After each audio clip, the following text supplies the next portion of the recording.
Okay, I'd like to call the Strategic Planning Committee meeting to order. And Mike, you want to call the roll? Sure. Mr. Rood?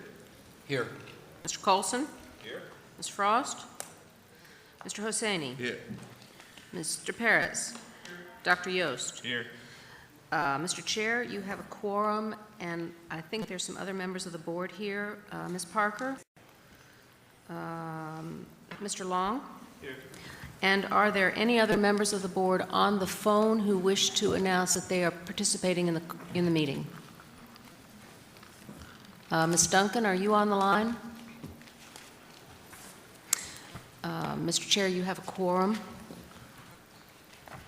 Very good. Thank you. Good morning. And have a few brief opening remarks, and then we'll get into approval of the meeting. First, I want to thank the committee members for identifying this as a time for us to address the strategic planning program that we've outlined, and also for the additional board members taking time out of their busy schedules to be here.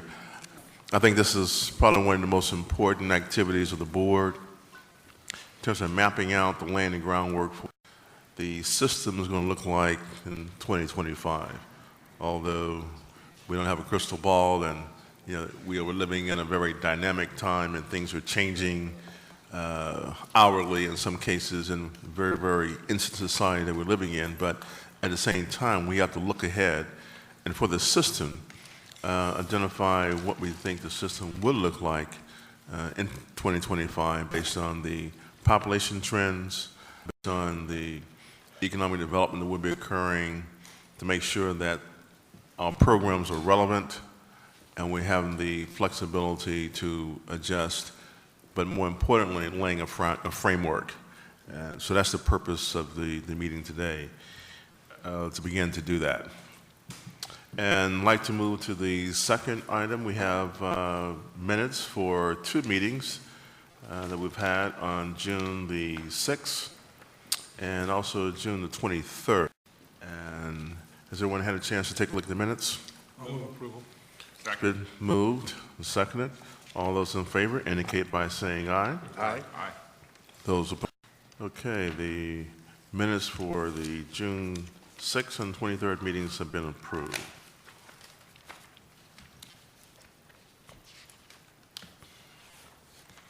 Okay, now moving on to agenda item number 3, organizing the State University System for Success, the update of the August 22nd meeting of the U.S. Work Group on the Board of Governors Regulations 8.002, 8.004, and 8.009. As you recall, in June, the Strategic Planning Committee recommended 3 regulations to be noticed. The board approved the notice, agreeing with the Chair Parker's decision to create a work group to discuss outstanding issues. She appointed 3 members, myself, Governor Beard, Governor Rood, who subsequently had to resign based on a scheduling conflict, and he was replaced by Governor Perez. And we also had 4 university representatives from Florida Atlantic University, Provost Joe Glover from the University of Florida, Provost Stokes from Florida State University, and Provost Hughes Harris from Florida A&M University. The intent for the recommendation was to come back to the committee in September when they would be re-noticed if necessary. The work group had a lengthy discussion on Monday, August 22nd, and discussed outstanding issues in detail. Direction was given to staff to craft edits to reflect the intent of the work group. Those edits have been made and have been brought to you today for your review. Staff has also indicated some technical edits that were also brought to their attention. I'm asking staff to walk through the regulations this morning with us and making sure that we all understand the work of the work group, and also taking into consideration the members of the work group that participated in the discussion. And I would also like to say that I think that when we looked at the regions, and staff would talk about this in the original recommendations that were presented, there were regions that had been identified that was not the intended purpose. So we now have a different recommendation going forward. So hopefully that will take care of some issues that was circulating out in the community. And I think the revised language goes a long way to address that issue. So at this point, I would recognize Nancy and Richard to kind of walk through the work group results. Nancy? Okay, thank you, Mr. Chair. You should have a handout in front of you. At the top of the form, it says 8.002, Continuing Education. You'll see that one edit has been made to the Continuing Education Regulation in paragraph 3, and which was just to clarify the language that had been proposed in the regulation. Rather than saying that continuing ed credit courses shall not be in competition with educational and general courses, we use the language that is found in the market rate tuition regulation, which says that the courses shall not supplant existing university offerings. And the universities felt that that did help clarify the intent of that statement.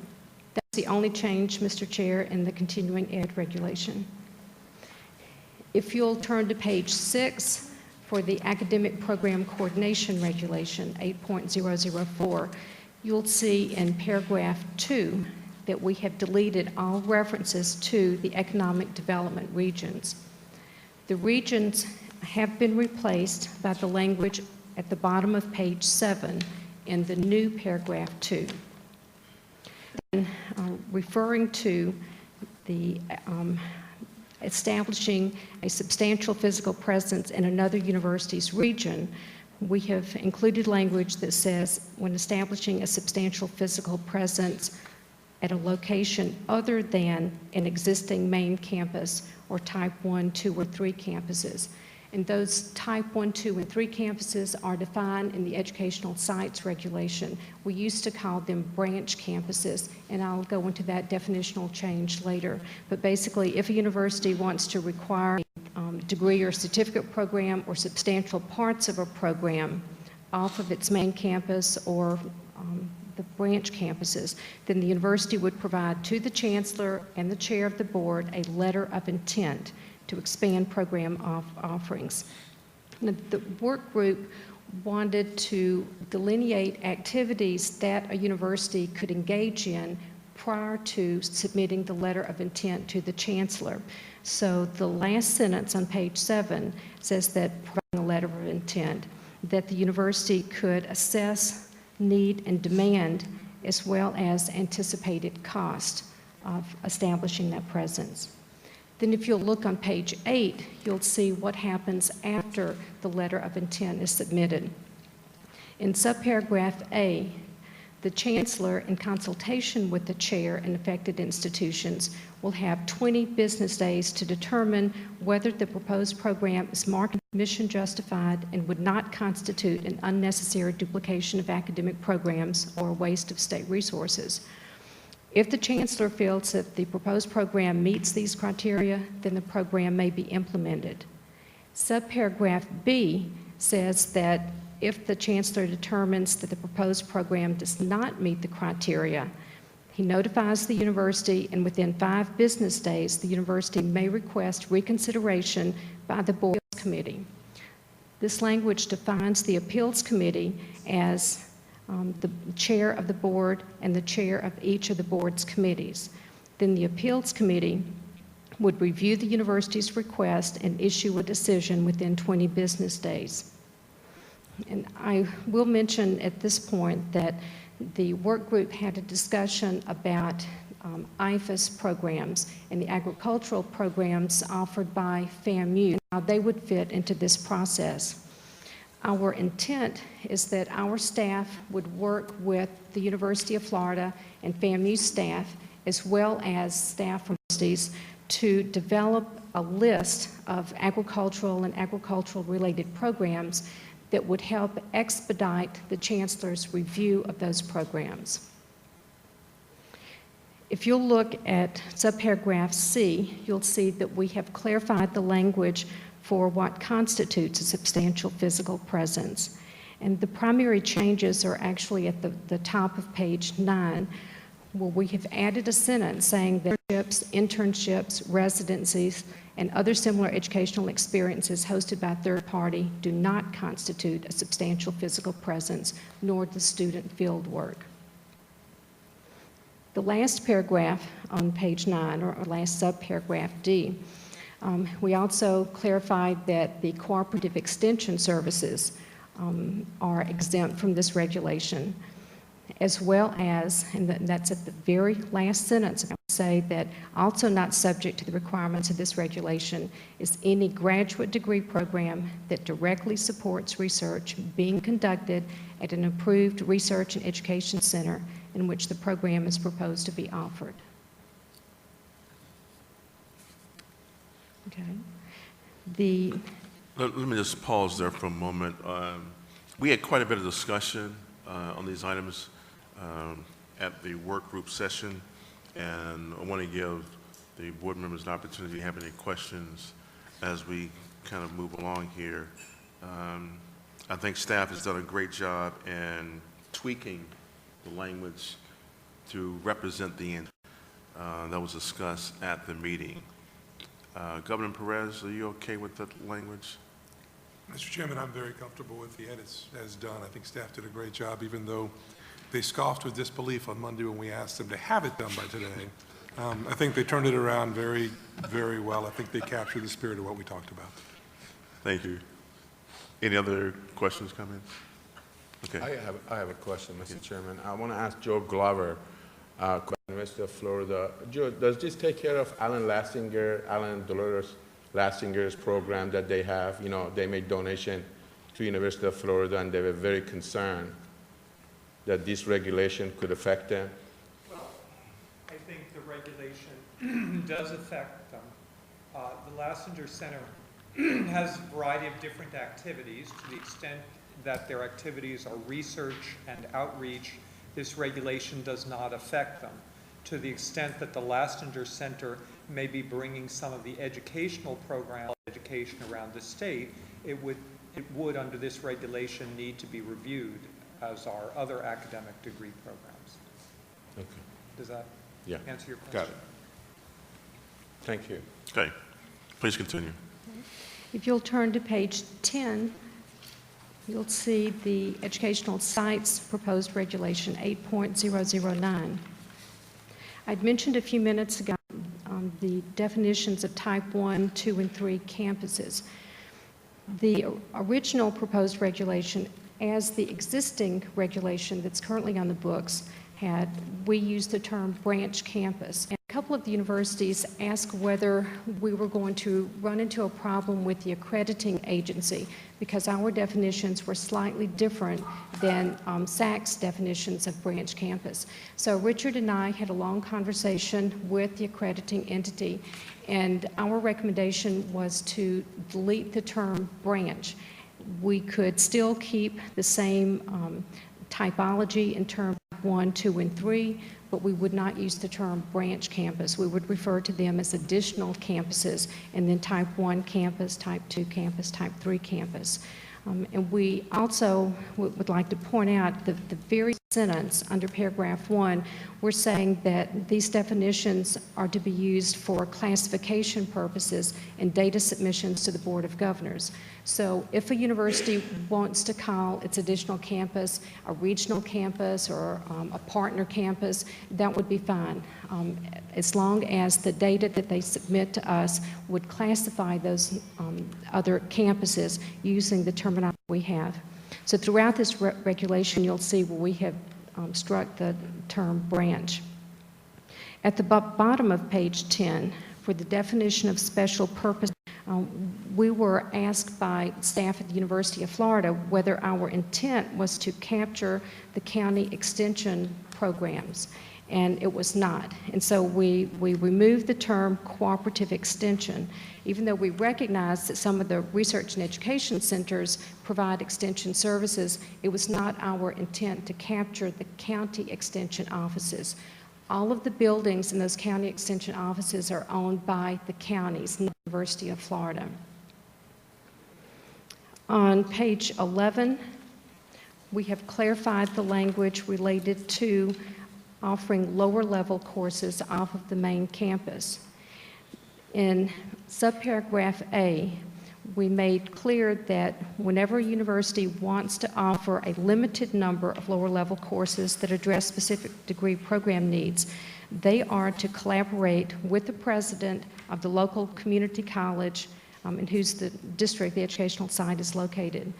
That collaboration takes place prior to any other activity taking place related to establishing those programs. In subparagraph B, we included that same concept, that if a university wants to offer a full range of general education and other lower-level courses, then they are to collaborate with the president of the local college system institution up front.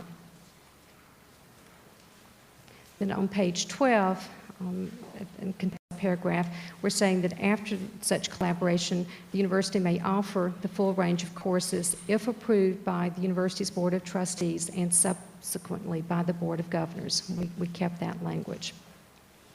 And I also want to point out that that language does include certain information that has to be in the proposals for establishing those lower level courses. And we'll be working with universities to develop the format for those proposals. Also on page 12, in subparagraph 3A, the change that we made there is strictly a technical change. One of the universities asked us a question and suggested that it may be clearer if we change the location of that paragraph, so of that phrase, and so it's strictly technical. On page 13, in subparagraph F, we also had another question by one of the attorneys about the legal requirements of the host country for related to the proposals for establishing international campuses and special purpose centers. So in response to that, and an acknowledgement that at the time the proposal is developed, the university may not know all of the legal requirements, and so we included the term known. Any known legal requirements would be included in the proposal. And then we felt that the subparagraph 5 would no longer be needed. It would be subsumed within the requirements of number 2, any known legal requirements. In G, that's strictly a clarification using the term collaboration rather than in conjunction with. And then the rest of the edits are removing the term branch and calling them additional campuses. Those are the only edits, Mr. Chair. Very good. First question I have is you talked about the classifications and striking branch, and you said that if the universities wanted to use a different terminology for their campuses, that's fine, but I thought also there was a discussion regarding SACs and how they classify campuses. So in order for us to be consistent with SACs, should we also make sure that we're consistent for the overall system so that we don't have any confusion within the system of some of the universities wanting to call their facilities different names? Whenever we bring you information related to the educational sites, we would be using our terminology so that you would know how those particular campuses, the overall structure, rather than referring to them as a regional campus or a partner campus, we would refer to them as a campus or type 2 campus, so that for planning purposes, we would be consistent. The universities are very sensitive to and very careful about using the term branch campus where SACS is concerned. So I don't think that, that they would be using that term if they felt that they would endanger their SACS accreditation. Okay, very good. Any questions or comments from any of the board members? Mr. Chair, I move approval of the amended regulations in whole as provided and ask that we send them on to the full board. I second that, but I still have a question, Mr. Chairman, Certainly. that I didn't understand.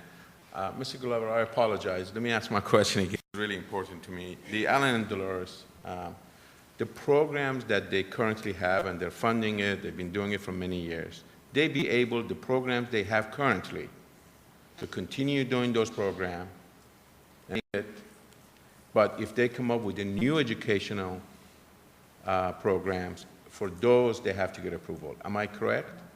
My understanding of the regulation, and the staff should correct me if I misunderstand, is that activities and sites that are currently in operation are basically grandfathered in, and that this regulation would apply to new activities. So, for example, if the Lassiter Center wants to go to a new place where it has not been before, some credit-bearing certificate or degree program, then it would need to go through the review as described in this regulation. But it can continue to operate in the existing sites where it's been for some time. That is my understanding. Is that satisfactory to the Lassingers? I mean, these are the people that have put their own money up. They've created this just unbelievable program. Is that something that they said, look, that makes sense to us? Because they were very upset over it. Yes, I know that they were very upset over it. I think the upset was due to two things. I mean, at the time that there were conversations with them, there was also the regionalization aspect of the regulation was there, and that is completely gone at this point. So, I mean, while I think we acknowledge that the Board of Governors should be able to review proposed degree and certificate programs, and I think that my guess is they can live with that. Okay. And, Okay. Mr. Chairman, if I might, just to affirm, Provost Glover's position is not our intent to go back and review every program in the state of Florida and determine if it today meets the caveats laid out in the proposed regulations. Grandfather, I guess, is as good and understandable a word. Most people can get their arms around grandfather, but this is about going forward and not looking back. Yeah, I mean, Chancellor, this is so important, and Alan and Dolores Understood. Lassing been funding a program, done a just incredible job. I just want to make sure these people don't feel that they're not being listened to, or we have not been taken into consideration. I think that's very important to us. I can assure you, they and people like them in those Yes. positions should feel, I think, very comfortable that their positions were considered, not by individual, but as we put together the draft and then edited the language to get us to where we are, that those kinds of things were considered, not only in terms of what's been done in the past, but as well how those would be considered going forward. And one thing I think it's important to remember, at least with respect to 8.004, that regulation only addresses credit-bearing degree and certificate programs. It does not address research or extension or other types of public service. That is unregulated completely by 8.04. Those activities are touched on briefly in 8.009 if you actually establish a site. But otherwise, if you want to do research or extension or outreach, you are free to do that. Okay. Okay. Thank you. Okay, Governor Parker, do the question? I guess I just wanted to further support the comment from the Chancellor, Governor Husseini. Anything that we need to do to assure, is it the Lassingers? Lassinger. Yeah, Lassinger. That we certainly appreciate their contribution to the system, and even with going through the regulatory process, if they wanted to expand, it would still come back to this, to this board for the review. So no one is saying if they wanted to make the additional changes that they can't. It's just that it's something that would, certainly something they already have in place. It's going to be fine. Okay, it's been moved and second. All those in favor indicate by saying aye. Aye. Those opposed? Motion carries. Mr. Chair. Mr. Chair, I guess we would now need to look to council to determine whether or not we need to renotice this regulation, or if we can go under the notice that already existed. We'll look to General Counsel to give us guidance. Very happy to. Thank you, Governor Martin. Yes, Governor Perez, for the academic program coordination regulation and the educational sites, we are going to need to renotice them. And the intent of staff was that they would be brought back through the Strategic Planning Committee September meeting to be recommended to the board for renoticing. Continuing ed is different. It's a technical clarification, really. We use the word replace. Now we're using the word supplant. In my opinion, because it's a technical change, we would not have to renotice continuing education, and it could be adopted by the board as final at the September meeting. Can I ask, why do we have to come back to Shannon in September? Can we not just make the motion now to take it to the full board and not have this piece on the agenda for the September committee meeting? Well, you could do that. It just has to go back to the full board for the full board to approve that the regulations be renoticed. Sure. I'd move that now so we can pull it off the agenda for the next meeting. Second. All those in favor, say aye. Aye. Those opposed? Okay, motion carries. I would have one question. Should we just do all three of them rather than break up and do the continuing education now? Should we just carry all three of them forward, or is there any reason to pull one out and do it? Governor, my motion was just to put to renotice the two that that Vicki talked about. Certainly the one change replaced a supplant. I think that's ministerial, and we can probably vote and approve that one at the next meeting. Agreed. Okay, Chancellor. Mr. Chair, just a very quick thing. We're not there yet, obviously. We still have to have formal approval in September of one, and then still have the other two that will come back in November at our regularly scheduled meeting. But I would be remiss if I didn't at least pause and thank the chairman, the members of the work group, as he did, which included Governors Rood, Governors Beard, along with our chairman, and then presidents and provosts who were a member of that work group. There was a group that was done, obviously, over a relatively brief period of time that gets us to this point. And I also want to thank staff who spent a huge amount of hours in terms of trying to change language, consider language, bring together. I think we, at the end of the day, have three very good regulations that still are good to their original intent, which is to just try to help us better organize the system going forward, while at the same time still allowing for all of the appropriate creativity, innovation, and opportunity that our system is known for providing to the people of the state, the country, and quite literally, according to these regs, the world. But a lot of people did a great deal of work, and we appreciate it very much. And Madam Chair, thank you for your leadership on this.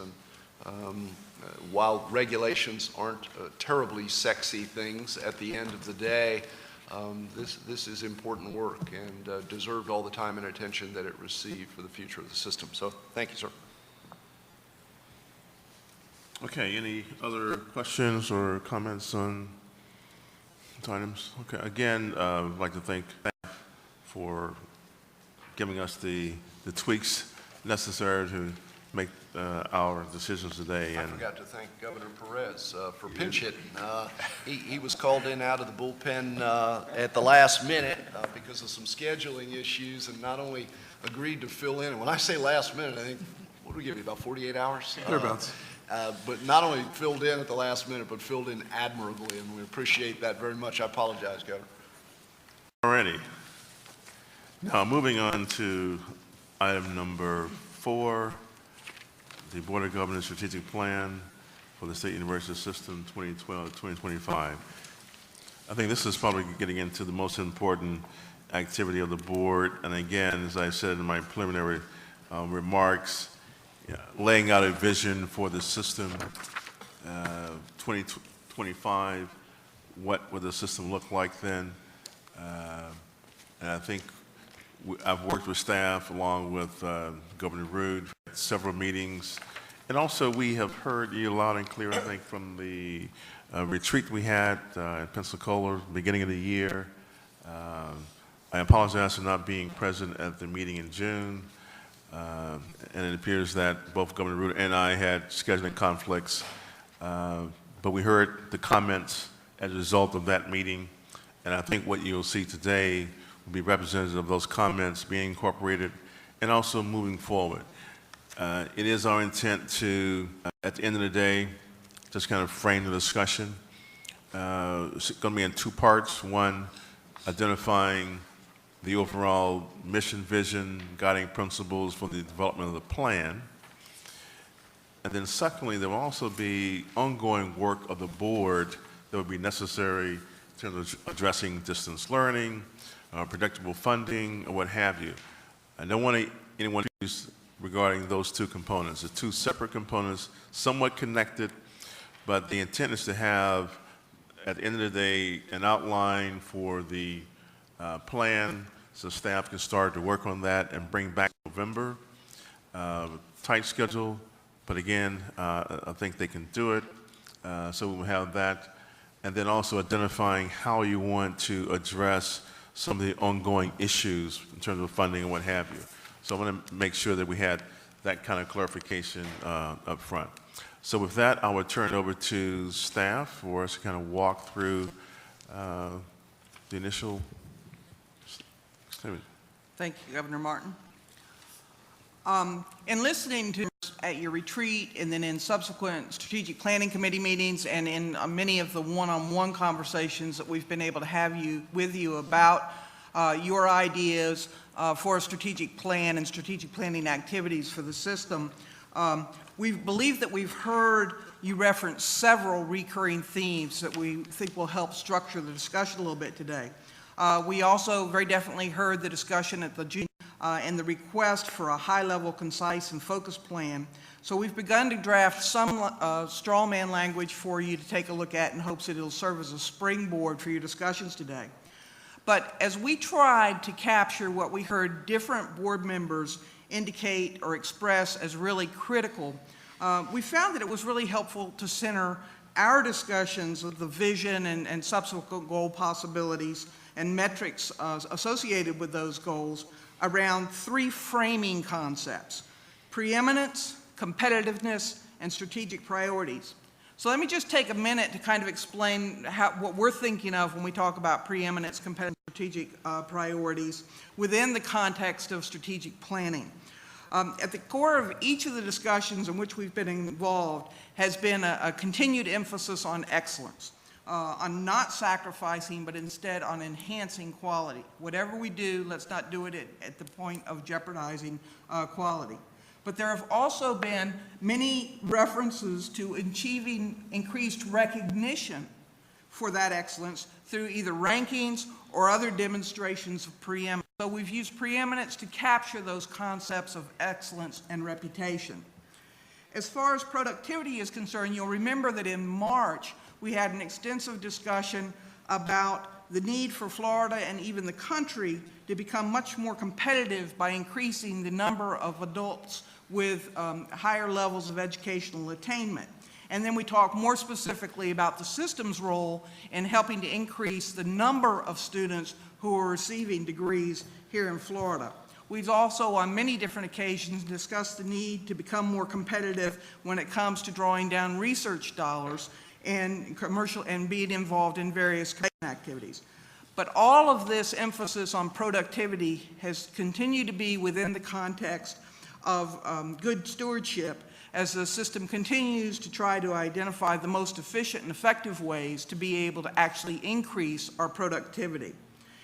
Thirdly, through the identification of monitoring of performance in specific areas of strategic emphasis like STEM and the specific education and health disciplines as examples, as well as through the setting of the strategic priorities that you outlined in the New Florida Initiative, you as board have demonstrated the need to not only increase degree and research productivity efforts within the area of community engagement, but you've also focused on organizing the system to ensure that we're more productive in these specific priority areas.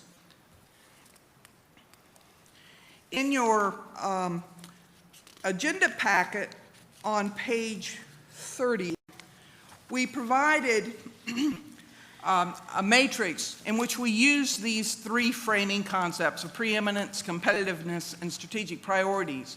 And we ran it up against the traditional tripartite mission of universities, teaching, research, and service, only through the lens of the 21st century when there's more of a focus on teaching and learning, scholarship, research, and innovation, and community engagement.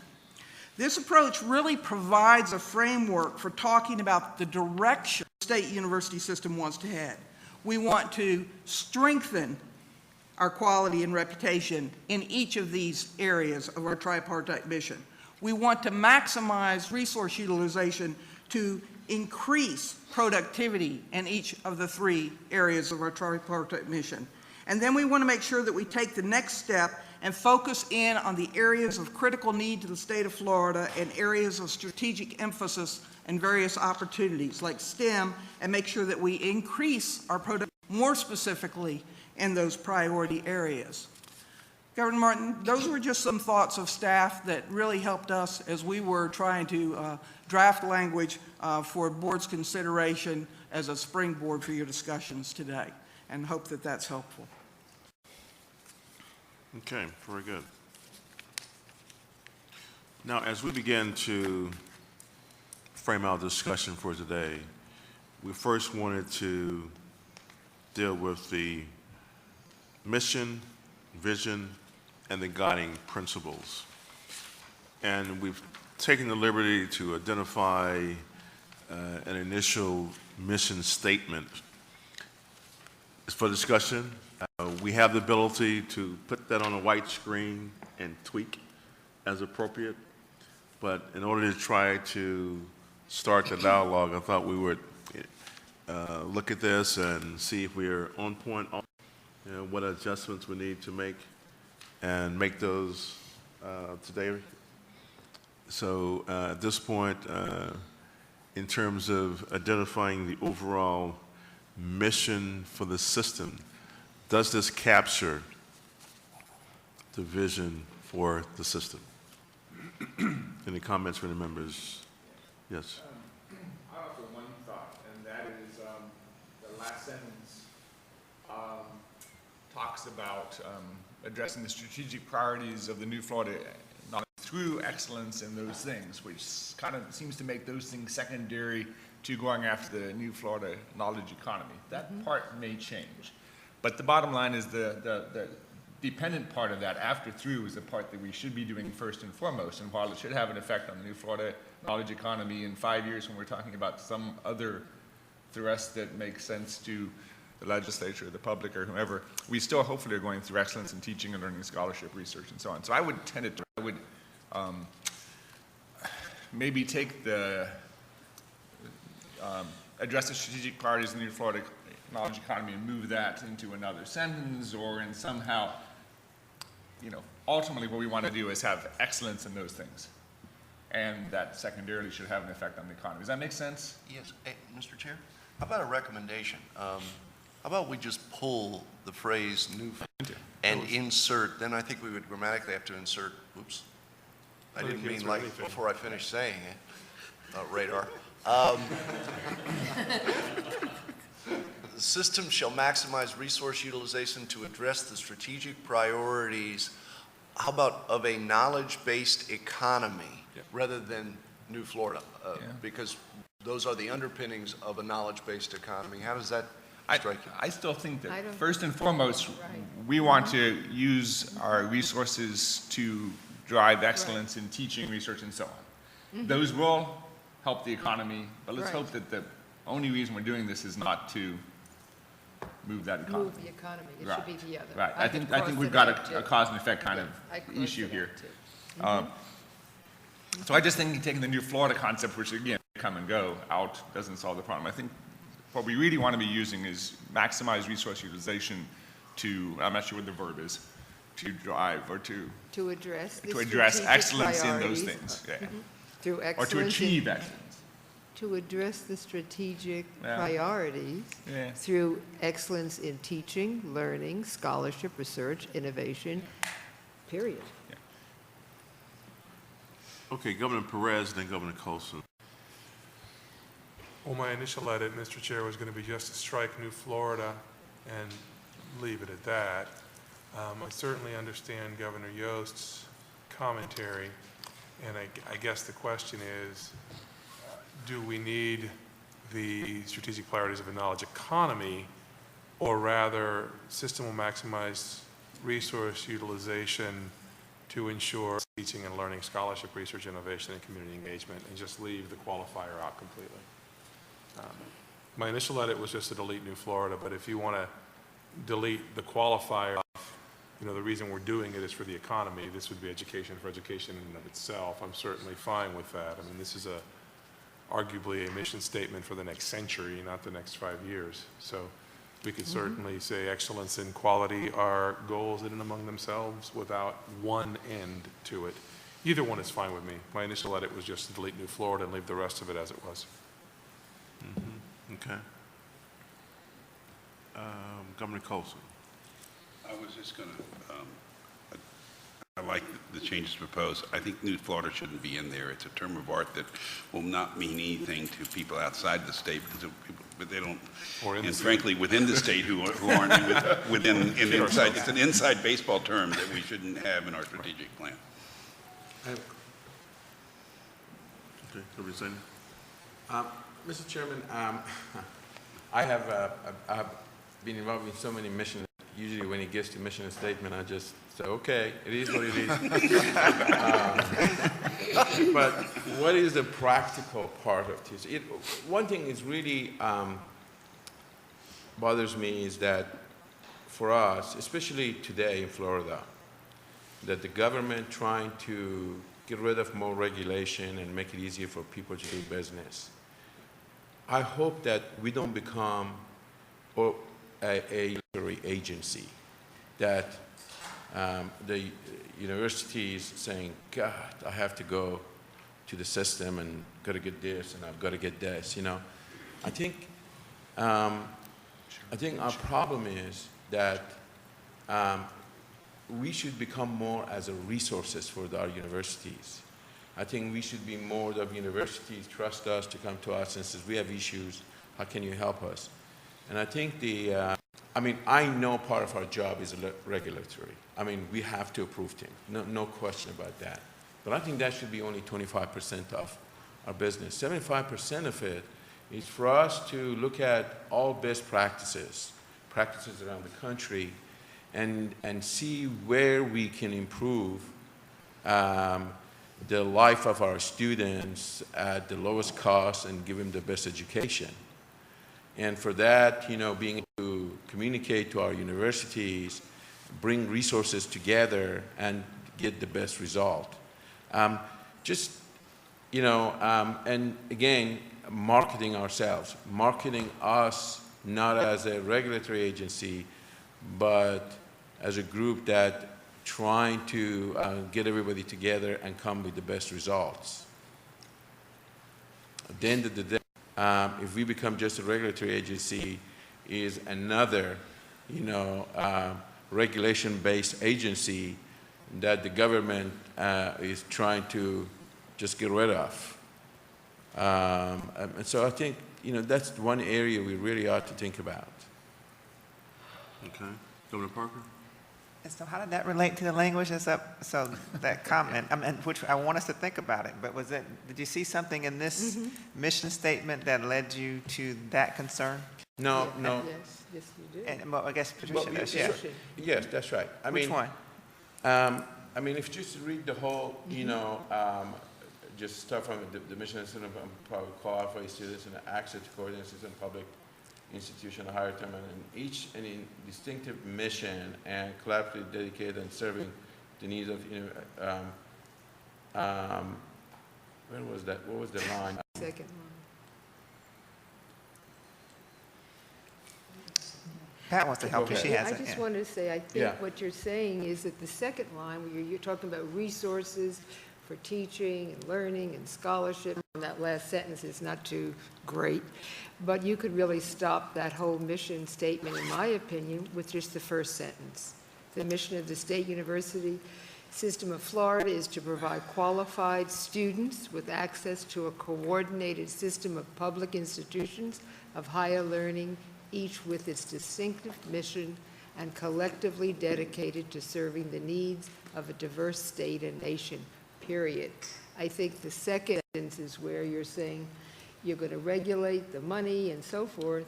Maybe really, that's no, it. it really wasn't that. Personally, I could stop after the Right. first sentence, Right. and it's clear and it's clean, and that's what the mission is. Of course, we're going to have good teachers. Of course, we're going to focus on learning, scholarship, research, innovation. That you've all put into that first sentence of what it's all about in every institution. I personally would stop after the first sentence. And I agree with her, but that wasn't really my concern. My concern I'm was, sorry. yeah, my concern was, Way ahead of them. what do we do in practice? I mean, this is a great line. I mean, it's wonderful, and I agree with her. You could have stopped right there. But the question is, what do we, as this body, do as practice? How do we deal and with our universities? How do we get the best practices from other places and communicate with the system, with the universities?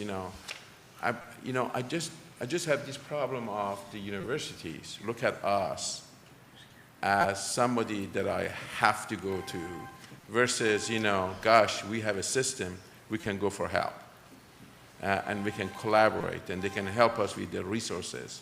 It kind of have just turned on us, just my answer. I mean, I just want our presidents feel that we're not there to bust their chops. We're just there to help. We have no reason to do that, not a one good reason, because the last thing we want to run universities, each one of them, they're doing a great job themselves. The Board of Trustees do a great job. It's just that this board, we should emphasize be a resource for them. I know I'm just getting out of the reservation. I mean, Okay, go to Parker. Yeah, I guess in order to respond to that, and I think that that's a valid concern.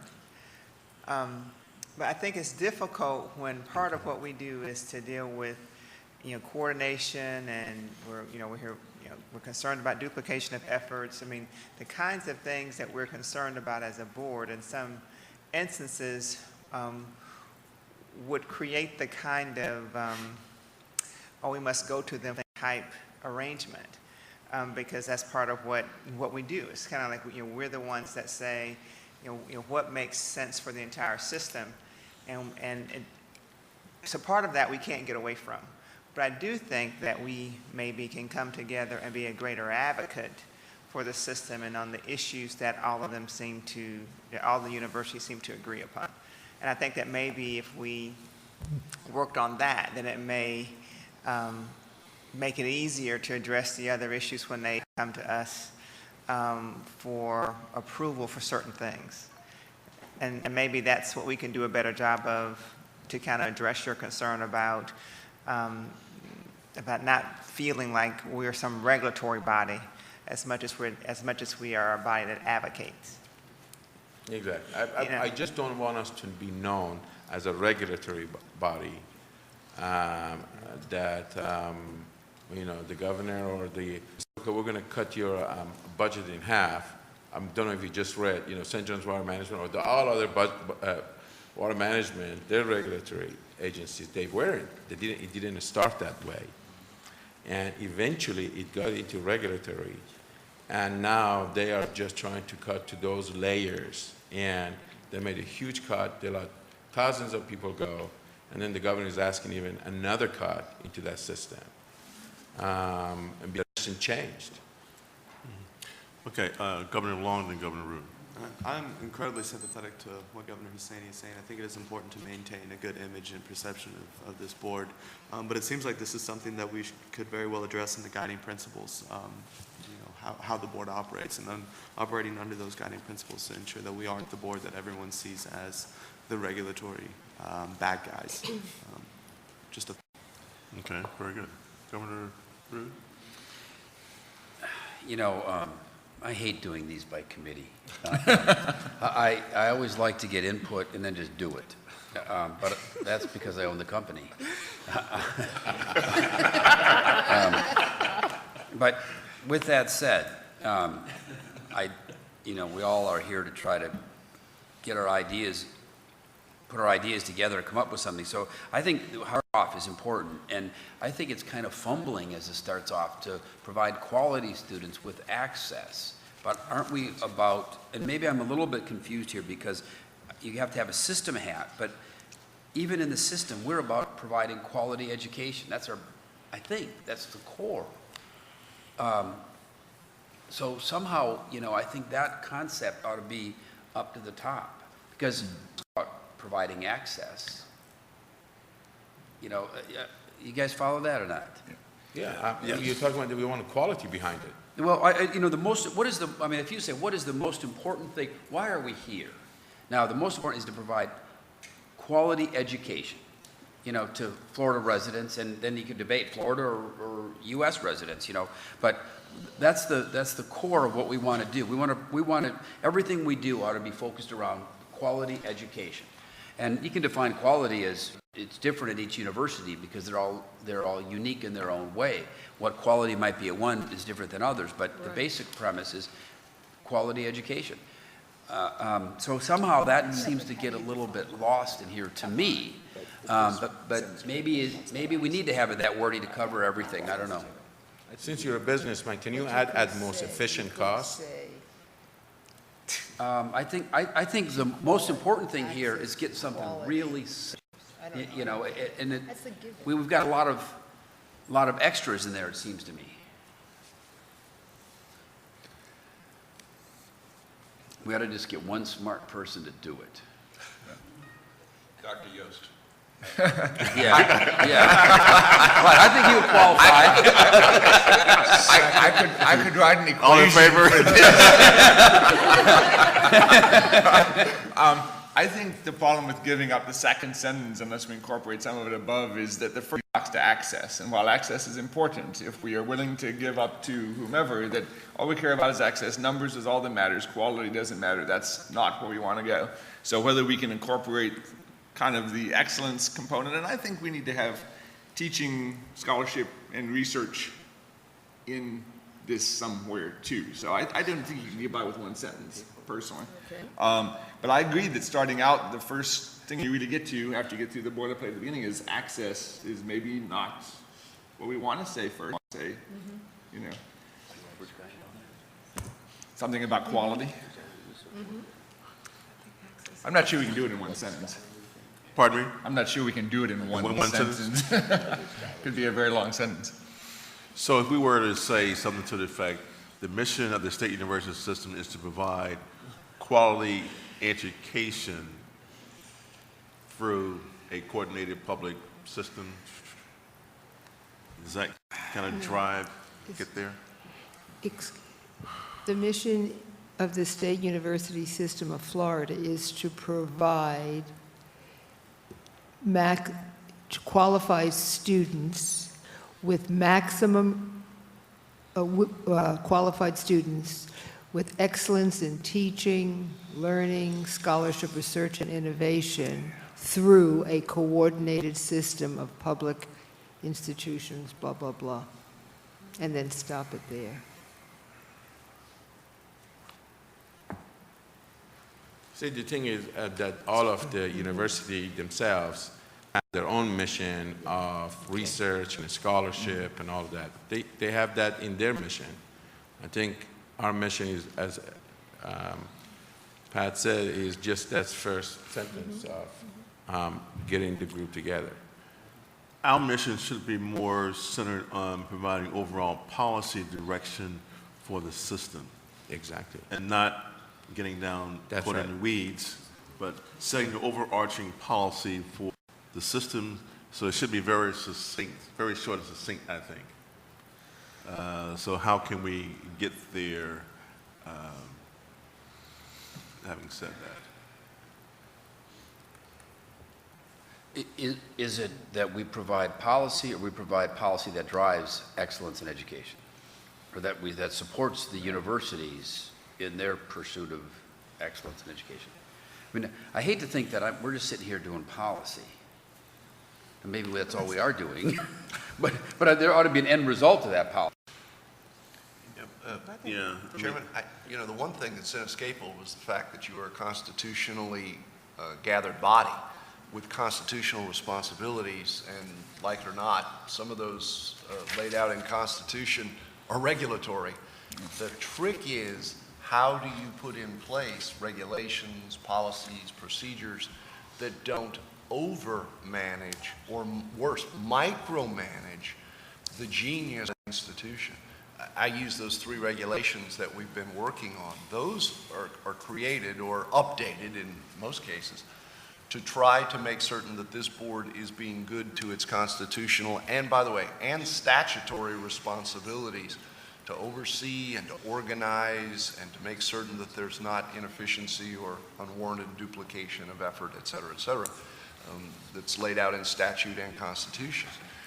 Trying to find language, and of course the language is what the regulation requires of the system, is a balancing act. And that's what we've been doing on those 3 regulations, is trying to navigate the balancing act between satisfaction that we have a regulatory framework that works, and at the same time are not guilty of trying to over-prescribe or over-manage or worse, micromanage the system. It is a balancing act. To Governor Rood's, it's a balancing act. You can't escape the need for regulations. It's a requirement of the job, but at the same time, making sure that those regulations aren't stomping the life and the genius out of the system and the institutions.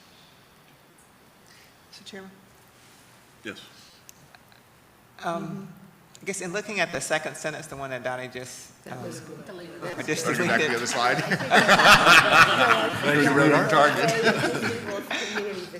I guess and going back to something that the Chancellor said and thinking about what our constitutional, I think that's the driver of at least that first part of the second sentence, because a lot of what we do is about maximize, resource utilization, and making sure that we're making, just making the best use of what we have available. And the question is whether we need to include that in our mission. I would suggest, Mr. Chairman, if we can at least agree upon what we think should go into the language and then ask someone else to come back with a draft, we may be able to move. And I'm not sure we can even agree upon that, but if we can at least agree on whether we think, quality, a quality education and access should, be a part of this, and, and agree upon whether we want to include all the different items like the excellence in teaching and learning and scholarship research, that may save some time, and then. That's okay. Okay, very good. So, I think that's a good one. pardon me? Sorry. I think what you're looking at is what we've just said, the mission. I think that's it, right there. I'm not so sure I care about the community involvement part, but I think that's it. Governor Parker, read through that one. Chairman Martin.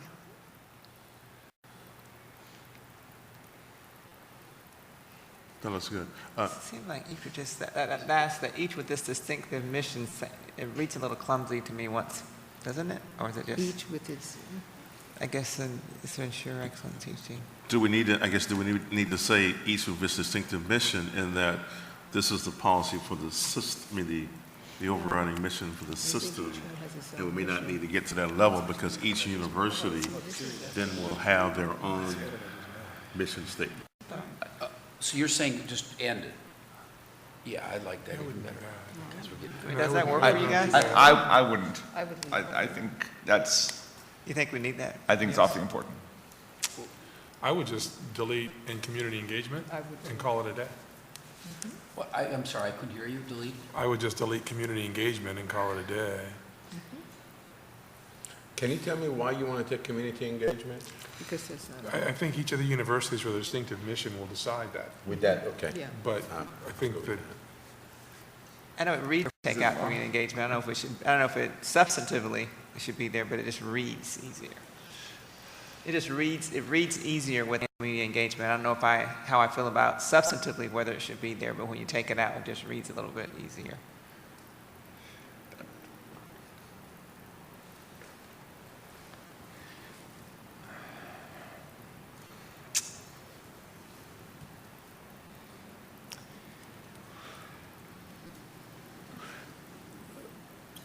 I mean, certainly the three legs of the stool include service, which may be poorly understood, engagement. That It really looks good. Right, so maybe this is better. I'm not sure we need semicolons instead of commas. Governor Root? There. Okay, I can't hear all the comments over there, but do we really need each with their distinctive mission and collectively dedicated to serving the needs? Would it be more focused without that, or do we need it? Or do we, yeah, pros and cons? I think we need that. You need it? Okay. Need it? Okay.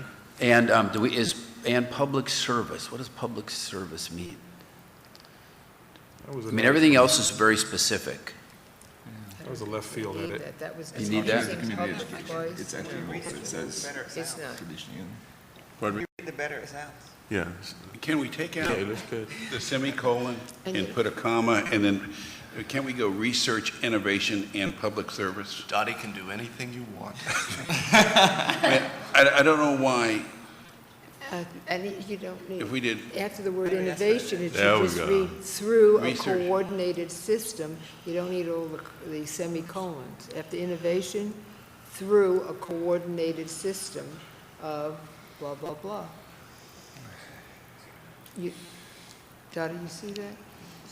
See, I don't like that last after each, but I'm getting no momentum there. Okay. I guess that That looks okay. the question is whether it's necessary to note in our mission that we're working with 11 institutions that have their own distinctive mission. I think it's a question you're asking, Governor Root, right? Yes, and while we're at it, why don't we rank them in what tier they're at? I'm joking. So, I mean, I just for the sake of discussion, like from each over and pretend it's not there and see if we like it better. I mean, I think that's crisper, but I like either, to be honest.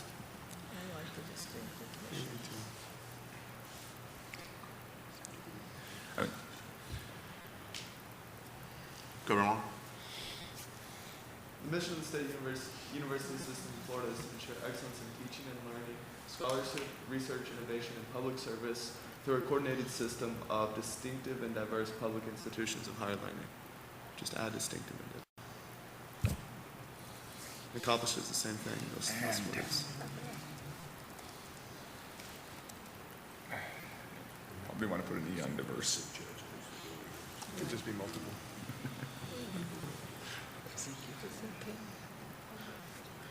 As opposed to diapers or something. I think that sounds a lot better. How's it hitting, Governor Yost? What do you like? I think this is beyond a committee of this size to do. I think we've got the idea, Okay. and I knew we will get here because how many lawyers we have on this committee? Certainly not enough. we have more builders, I think. I think it's much better than what we started with, though. Yeah, I think we're real close. I think the distinctive mission, it is very important for us because they each do have distinctive mission. And we want them to have a distinctive mission. We don't want to be free to everybody, you know. I agree, but I also think they're geographically dispersed around the state, and we're missing that point, too. So we should. But isn't that one of the things My that point makes is them how much do we distinctive? keep adding? Yeah, And no, obviously, we're not going to add geographically dispersed. But my point is, they all have different missions, but they've got a lot of other unique things, too. They have a lot of things. But is that important as far as our mission? That's my only question.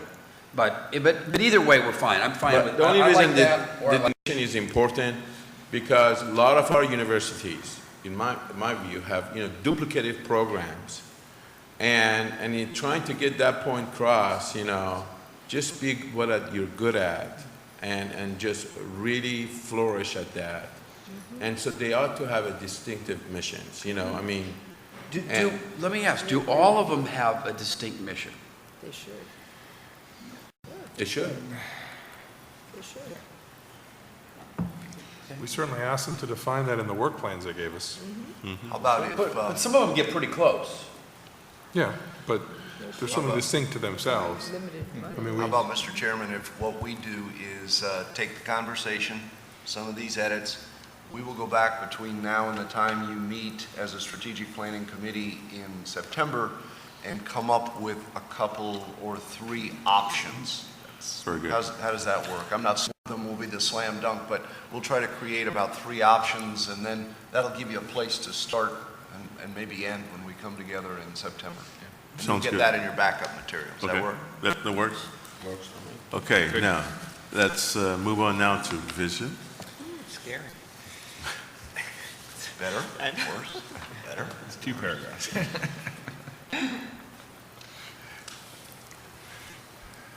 And I think just in terms of process, we'll have the comments, try to tweak it, and then we'll ask staff to refine it and then come back with options for the next meeting. So in terms of vision,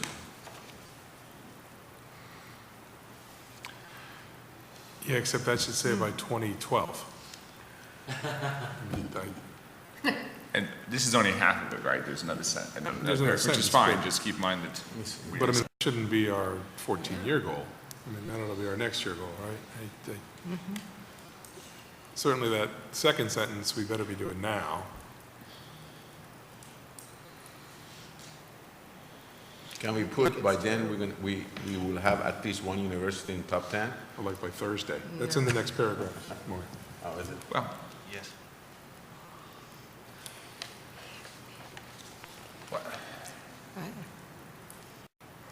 and here, Donnie, correct me if I'm wrong, you were looking to have either the first or the second as a vision, correct? Depending on the board. Actually, that would be based on your discussions. It may be a merger of the two or one or the other. We wanted to make sure that this was on the table, given the nature of the discussion at the June Strategic Planning Committee meeting. Mr. Chair? Yes. You know, I want to talk about this paragraph because I kind of lean toward adding specific aspirations for the universities. But before I do that, one of the things we're doing here, we're focusing on quality, and I think that's really important. There is a access and quantity issue that's also has to be addressed by this state. And frankly, that has to be addressed by this board and the college system. And I think they had to be coordinated because the quantity of degrees we have to produce in this state we need the help of the college system to produce the quantity we're going to need. And so I don't know how we do it, but I don't know that we want to just ignore. I don't think we want the legislature and the governor's office to think we're just ignoring the quantity issue. But it's in partnership with the other resources the state has. and it led off the mission statement. Previously, access was there, and we've sort of removed that in the current version. Right? So that's an issue that we have to at least put on the table that says we have to coordinate with the other systems that I happen to believe we ought to tell the University of Florida, we expect you in the next 20 years to be in the top 10, maybe in the next 10 years, whatever the reasonable goal is. I think we ought to tell Florida State, we want you to aspire to be in the top 25. I think we ought to tell the other 4 research institutions with medical schools, we want to get you in the top 50, or whatever's a reasonable goal for them. Maybe FIU says, listen, you know, top 50 is too tough for 10 years or 15 years, top 75. But I believe we ought to give these presidents some specific goals and tell them to go, you know, I mean, that's kind of the way I run my business. And I think it's a good thing for the state. Now, people will criticize us if we do that. They'll say we're too focused on rankings, and aren't these rankings awful? And so, to the possibility of that. But I think it's at least an interesting discussion, and that's what, and if we decide not to go there, that's fine. But I think we ought to at least discuss it. And while some may have problems with ranking, at the end of the day, rankings are very important, especially as you go out and try to increase your research funding, and we do operate in a very competitive environment. So ranking becomes critically important also as a recruiting tool, for students and staff as well. Governor Frost? First of all, I want to say this is a difficult task that we are sitting here looking at. And we have some things on that wall there that, even though we've talked about them, sort of make me nervous to see.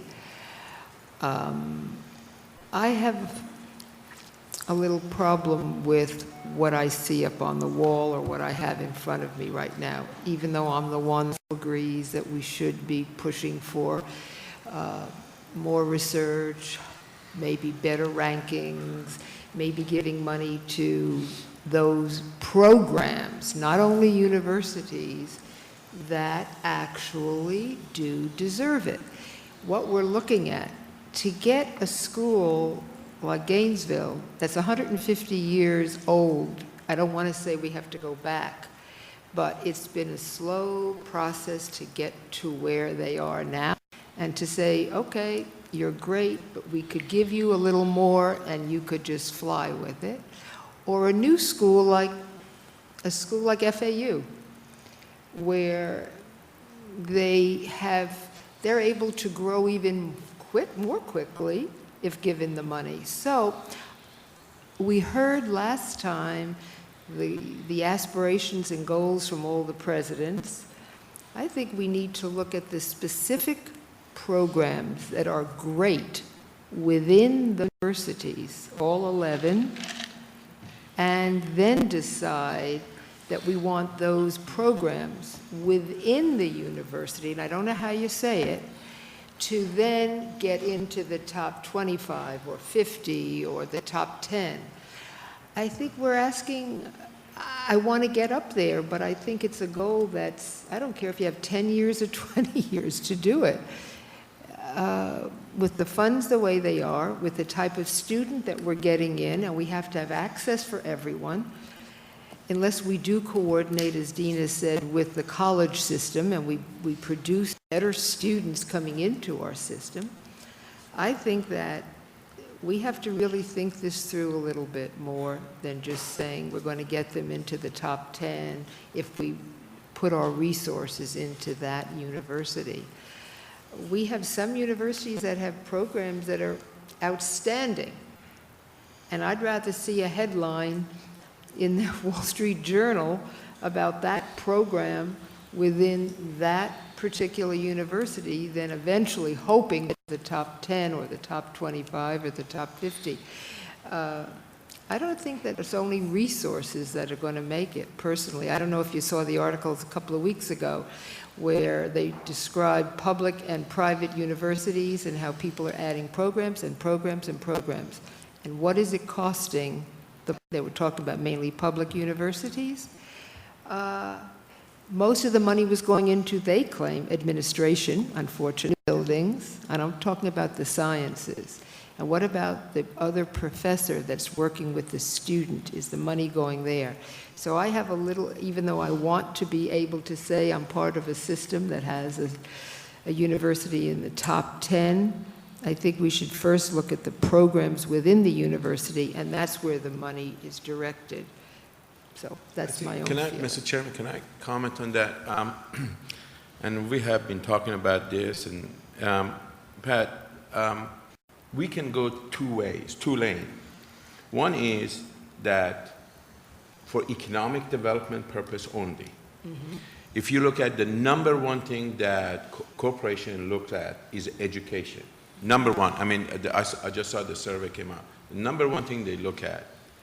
So for economic development, if we have one university in the top 10 it makes a huge difference to economic development of the whole state. Now, with that, so does that mean that we're going to take it away from other universities and give it to this one university? No. We can not only try to get, let's say Florida, and the reason I say Florida is that they are number 17. If you look at the rest of them, it starts at 40-something. So it's much easier to get Florida to the top 10. Meanwhile, you're absolutely right. You go to FAU, you go to FSU, you say, okay, FAU, for instance, you're good in film or you're good in that special thing. Let us help you to grow this program to become the best in the nation. And by doing that, invariably, you're growing the whole university to move up to the system. But we've got to have one in the top 10 in this state, which is fourth largest state in the country, and pretty soon will be third largest, and we don't have one university in the top 10. I agree with that. Okay. Governor Parker and then Governor Perez. I think what has happened as I've watched this evolve over the last year is that I'm not sure as a board we've all bought into that being something that's very important for us to support. And I think that that may be something that maybe this committee needs to ensure that we're all on the same page on. But I don't think that as a board we all agree of the importance of investing the dollars to ensure that we have institutions, you know, I guess in the top 10 and the top 50. And I think when we get past that point, we're not going to be able to approve that type of vision for 2025. So I don't, and I'm not sure the best way to, to get there, but I think that that's really the issue, is that as a board we haven't agreed that's where we want to go. I mean, we have a hell of a time with the legislators, because legislators are usually either graduate of Florida, FSU, or so whoever comes on at the top, says, "Are you kidding me? Trying to take money out of my alma mater and give it to, let's say, Florida?" I think if he's driven from Board of Governors, I think you're talking about getting there. If it's driven from Board of Governors to the legislators, it makes it much easier for us to be able to help the state, for us to be having a university in the top 10. But my thought is that you haven't convinced all of your other board members of that being that important yet. I mean, that's the issue to the legislature. I think you got to come back to. Oh, I don't disagree with you. Yes, we ought to do that. And I'm not sure that we're all there, or at least I don't know if we have a majority of our members who are there yet. And I think that's the first step in this. No, I agree. I want to take back then what I did say, because what you're saying is, if we have one school that's really great in a certain area, then resources there should be put in there. Absolutely. Not that. Absolutely. On the other hand, I do agree that it is an asset to have, someone up there, top 10. On the other hand, I think we need to incorporate a little bit more some of the colleges with us to prepare the students that are going in. I mean, Gainesville's been with this 120 years or something, and they finally gotten to what, 14? And I really believe, my bottom of my heart, and we can do really quick, and that is, if we do the system that they have in UCF, and they have it with 4 colleges. When the students register, year 1, they know exactly when they're going to finish year 4, what degree they're going to get, and they spend 2 years at the college. Their education is exactly, we've been told, they just told us at the last meeting, the education is exactly the same. The cost of delivery is at least 35% less. Can you imagine? You take that 35%, you put that towards the quality, and you help universities to be able to spend that money. If we help the colleges to do what they do in delivering the 2 years, the system that I come from in Europe, that's exactly how they do it. You first go, do your history and geography and psychology and all that. You take it in a lower level. Once you come to the upper level, totally a different program. And the reason that universities have absolutely put their hand on the lower level. You know what it is? Because they say, well, we'll take some of that money that we deliver at the lower cost, and we help the upper level. No matter what the universities do, their cost of delivery is higher than the colleges, just any way you look at it. Governor Perez. I've got about 3 thoughts I just want to put out there, and they're more macro thoughts than micro thoughts. The first is I get a little concerned when we say we want 1 in top 10, X in 25, for a couple of reasons. First of all, I don't want to say we want 1 in top 10 and then have that in our face each and every time we make a budget decision that says, you say you want to start cutting our funding. I don't want to put the board in that position. We've got to make system decisions. More importantly, though, when you take a look at saying we want 1 in top 10, X in top 25, my concern is a little broader. I think what we do when we use those as our metrics is we are measuring basically trailing indicators. Achieving top 10, achieving top 25 is a trailing indicator to success. In a strategic plan, what we need to do is go back and understand the leading indicators to success. What are the elements of achieving that top 10 and measure those things? Student-teacher ratio, appropriate funding levels, course load curriculum, time through college. I think if we measure leading indicators as opposed to trailing indicators, we're going to see all boats float higher as opposed to focusing resources on 1 or 2 chosen few. So our vision for the next 25 years is more a measurement of leading indicators than trailing indicators than results. I think we're making a mistake there.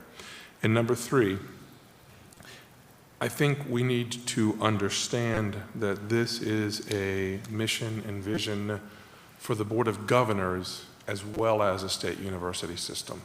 And if that is the case, then we need to take a real hard look as to whether or not we want to say we should, as the Board of Governors, all 4-year degree programs, we should have the state college system under the Board of Governors at some point in time so we have a coordinated system if we really want to avoid duplication and make communication occur and preserve in our incredible articulation system.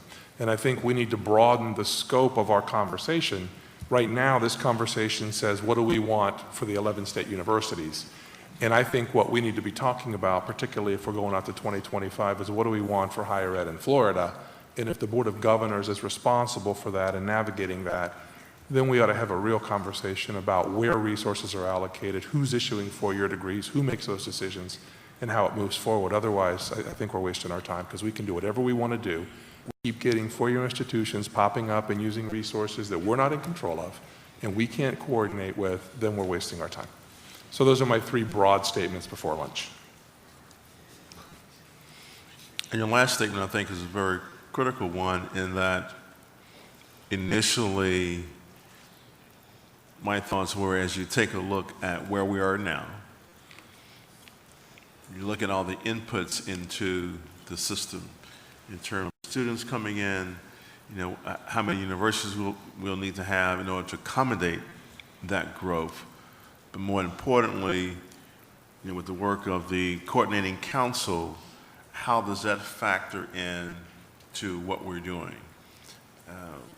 We do have a number of the community colleges now that are providing 4-year degrees. So are we developing this framework in a vacuum and not considering what is happening with those institutions and in order for us to be the body that we may want to be, should we include that in the dialogue? So I think your comments are very, very appropriate, and Chancellor, I'm not really sure if the work that the coordinating council is feeding into or should feed into what we're doing. And you may want to just take a second and maybe kind of give us an update in terms of, based on these comments, what's the coordinating council doing, and does it have any impact on what we? Yeah, a couple of thoughts. First of all, those are exactly the conversations that we must have at the Higher Ed Coordinating Council level, because I agree with Governor Perez that as long as you have a bifurcated system of higher education and believe that all you can do is best bring together in an alignment the process that we use and the process that the other system use, and hope and pray that will not only preserve the best system in the United States, but also, as Governor Colson mentioned, create additional and appropriate access for the higher education system in the state of Florida. I just don't think it's going to happen. I think all you're going to do is rearrange process deck chairs and hope that they line up better than they line up today. I totally agree, and I've made these comments at the higher ed coordinating because we're getting now to that point of saying what kind of changes can we make, must we make, if we're ever going to align our system of higher education. Now, I can't tell you that everybody who goes to that table thinks the way I do, and I trust that they not only don't, but that's fine. We all perhaps think a little bit differently, but I do believe there are people at that table who think we ought to be about the business of just aligning the process we use and the process that other people go back to the business of doing what we did before, and somehow we're going to get an articulated system. I don't think that's going to be the case. I think the kinds of changes, this is me editorializing, I think the kinds of changes we need to make are systemic and organizational in nature, and not just looking at policies and practices and saying, well, we use the same words you use, so that's a better alignment of systems. Not going to happen. Number two, I've always believed that, and just me, that the issue of status of institutions by recognition and the issue of metrics, which is really what we're talking about here. If you went to whoever was, and I just don't remember, the #1 recognized institution, for example, in the U.S. News and World Reports last year, it doesn't matter, whoever it was, and you said to them, how'd you get here? I would assume they could go right back to what they do in their strategic plan and say, because we put a premium on the following things that this group recognized us for. They didn't say, well, U.S. News and World Report, and said, what do you all think is important? They're a magazine that at the end of the day, they decided as an institution and as a system that these were the things that they were going to create as priorities for their institution, and they were going to put their resources and their people and their talent and genius into those things. And as a result of the great successes that they had there, they were recognized News and World Report. So I've never believed those two are mutually exclusive. I think they are joined at the hip. And what we're trying to do as a system here, I believe, is this. Take the plans that the universities have been creating, and we've refined them, and we're going to continue to do that. But you notice there is still existing a gap there. We hear the work plans of the universities. We don't approve the work plans of the universities. Hearing what a university tells us that they want to do is great, and I think for the most part, there seems to be broad agreement. Because I haven't heard any infighting as to any particular work plans. There might be things that they propose to do in the future not taken up as a board to weigh in on officially or unofficially, but it is, I think, evolving those work plans to become, if you will, the strategic plans of the institutions and align their work plans with the vision that the system has for the whole system and then for that institution at the same time. Because here's what we got, guys. We've got almost 10 years of people developing what they think are the best things to do. That's a good thing. I love local control. But at the end of the day, we're now in the perhaps unenviable position of trying to make sure that the good work of the institution aligns with the needs of the system and the state. And that's not a great position to be in, but it is the functional responsibility of the board to do that. But it doesn't mean micromanaging and dictating. It just means that listening to the wonders of those work plans jives with where the system believes that we need to go, and that institution is contributing directly toward the good of the system as well at the end of the day. So all that to say, I think we can move more institutions up in the rankings. And not or, I think to do that, we really do need to do more focus on those issues that are aligning what each institution does, what it proposes to do, and be the best in the state, the best in the country, the best in the world, that the resources match up with those kinds of things. It isn't kicking other things to the curb, because we do many things at universities. That's what universities do. It is, however, making sure that the strategic approach that the institution wants to take to that work plan becomes better evolved, and that we're all satisfied that it evolves in harmony with the needs of this system and the needs of the state, if that makes sense. Mr. Chair? Yes. You know, I realize that support for what I would like to do, and so No, that's not so. but, You were not listening to us. I'm sorry, Mr. Colson.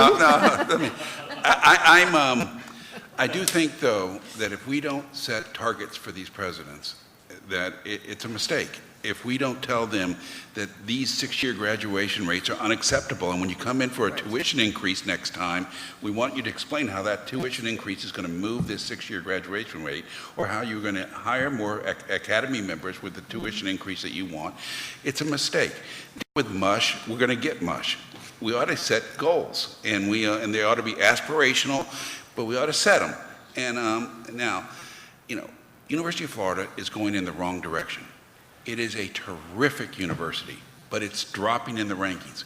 It is so hard to get back up. If we don't tell them to get back up, and we don't help them, and I know it's been really hard for them not to drop further than they've dropped given the economic problems. But we have to tell them, you know, come up with a plan. Give us a plan. Let us go sell it in the legislature. And this is just, I mean, it's just one person's opinion. But, you know, telling everybody we want to have a great system with great universities, you know, so what? I mean, it's kind of mush to me. I think we need to be more demanding of these universities, and frankly, more supportive, both. So, and I know I don't have any, I mean, having said that, I love everyone here. You know?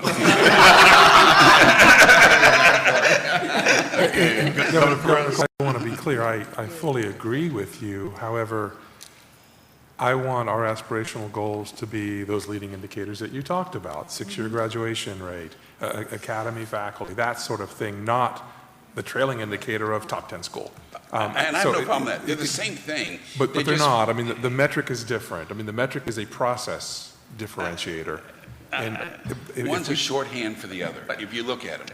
But that said, if our internally here we can have whatever metrics and goals at the beginning that we want to, but if we put out a vision statement that talks about 6-year and 4-year graduation rates, about student-teacher ratio, numbers of members of the academy, or quality of faculty, we get no buy-in from the rest of the community that we're talking to. They don't understand. Those are internal metrics that we can understand. Those don't inspire, you know, legislators, the public, or new faculty who want to come to our universities from those kinds of things. I think we need to. I like the idea of aspirational goals that maybe force us to move forward. I like the fact that it's staged. I like the fact it's got an HBCU in here. It's got a liberal arts college in here. I mean, that's only part of our vision statement, but we have another paragraph we haven't talked about yet. Right? I mean, I like having this in there that gives us someplace that we should be shooting, that says that we should be going for high quality. We can argue about how good those, you know, U.S. News and World Report or any other system are at evaluating those things. That said, those are the things that are nationally and globally accepted or recognized as metrics of how well we're doing. And I think it's nice to tie to those. Okay. In terms of the vision, if the vision were to include the aspiration of being in the top 25 and the metrics that we use to monitor the success of the schools will identify the 6-year graduation rates, you know, and, you know, the number of academy, you know, would that serve its purpose? And really, in the weeds, and we didn't really want to go in the weeds too far today, but we could, you know, but some of the metrics that we have on the back side of this will get to that point. We need to begin to measure to say to the universities that your 6-year graduation rates are unacceptable and you need to bring those down. I mean, hopefully our strategic plan is going to go past the mission and the vision statement, and that's, I think, when we need to incorporate these things in and think about how we can drive those things forward. I mean, a lot of these require more resources, which of course has been the biggest challenge over the last several years and maybe the biggest challenges over the next several. I guess we need to be clear, if we're looking at 2025, that this group isn't picking which of our universities will be the one in the top 10. Because it could well be FSU, it could be USF, it could be UCF, and I don't want to sit at this table and have the successor board in 5 years be told, well, you guys said we had to be in the top 10, so we need more resources. I think what we need to understand is this is a long-term plan, and there are a lot of other universities who may blow into that top 10 in our system. This presumption that it's Florida is a mistake. And I think we can't tie a strategic plan and mission to one university being the top 10 one when we've got some competitive universities out there. It doesn't say which one it is. This conversation has presumed But it. I think that's fair. And I think we'll hear it. I think that's fair, and I think, and I really think this ought to be done in conjunction with the presidents. I mean, it might be that UCF came in and said, listen, I can't get to the top 50 because my goal is to provide greater access. And my mission is going to be not to improve my student-faculty ratio, because it's just not, I think it's more important to me to have greater access. And that's going to affect my ability to do this. That's a legitimate point to do. That's a legitimate position. And they may say, you know, I don't put a goal higher than top 75 for me. Now the reality is, to get in the top 10 for anybody is almost impossible. I mean, it's going to take hundreds of millions of dollars to move Florida in the top 10. It would take more to move anybody else in the top 10, because it gets so tight when you get to the very top. But moving UCF from 100 to 50 is a reasonable goal. It's a reasonable goal in the next 15 years. And maybe we ought to be thinking about that. Moving FSU from 47 to 25, that's going to be harder than moving UCF 50 spots, FIU or FAU 50 spots. Now, there's not enough money to do all this. But we're going to have money in the state again. And as we get, my point is, as we get these, everybody, aspirational plans from these presidents to say, hey, I want to do this school or that program, and I just want them to say, okay, you want this kind of new school? Explain to me how that moves you in this direction. Well, and nobody will disagree with that, but my concern again is if we say we want a top 10, and you admit it's going to take hundreds of millions of dollars, I would rather move the other 10 up 50 points and have one go from 22 to 10. And I think I don't want to make that decision for future boards in this process. I think the universities need to say, these are the standards we want to set. And in each university strategic plan, I absolutely fully expect them to say, we want to be here. And they set their aspirational goals. But systemic goals need to be raise all boats, not just one. And I don't want to commit $150 million extra dollars to one university if it hinders the other 10 from achieving their aspirational goals, because we said in this strategic plan in 2011 that we needed to have a top 10 school. I think we're going to hear that you said we had to be top 10 by X over and over and over again if it makes it to paper. That's all. Chancellor? Should not university in the development of their work plan and strategic plan also make a case as to, if successful with their plan, where that would take them? In other words, if a university simply says, these are the things we want to do, what do we want to know? We want to know why. Why? We want to know how are you going to demonstrate that you've got there? That's the metric base. And as a result of all of that, one of the things that we could and probably should expect is, where's that going to take your university in the future? Why is it going to make you distinguished? What a distinctive nature is that going to be institution? But also, how does all of that fit into the system's vision for the future? I realize this is, we're dancing on the head of a pin here with language, and it drives us crazy, but I either added a sentence or perhaps created a sentence to come before the system will have a top 10. And I've said that and please don't hold me to it too tightly because we're doing this on the fly, but something akin to the Board of Governors will, will make certain that or oversee that it is done, however you want to word it, that each university create and implement metric-based institutional plans aligned with the overall vision of the state, of the system and the state. I don't know how you can develop a plan that is, and I think we now have created a metric system that for most of the major indicators, we have a way to count what we do. I'm just trying to think of a way through this that will again make it clear that we're not 11 islands, that each institution should every year be on the search for greatness, however that's measured, but ought to be finding a way to greatness that also is a part of what the system believes is appropriate to do. Okay, it's about 5 minutes to 12, and I think this is probably a good time for us to break for lunch. Maybe come back at 12:30, so we have about 35 minutes. And when we come back, what I would like to do is maybe go to the guiding principles very quickly, take a look at that, and then have staff to walk us through some potential metrics that we were kind of talking about in terms of the 6-year graduation rates or whatever, just to give you an idea of what we currently have that the university is using, and then also to identify some potential new ones.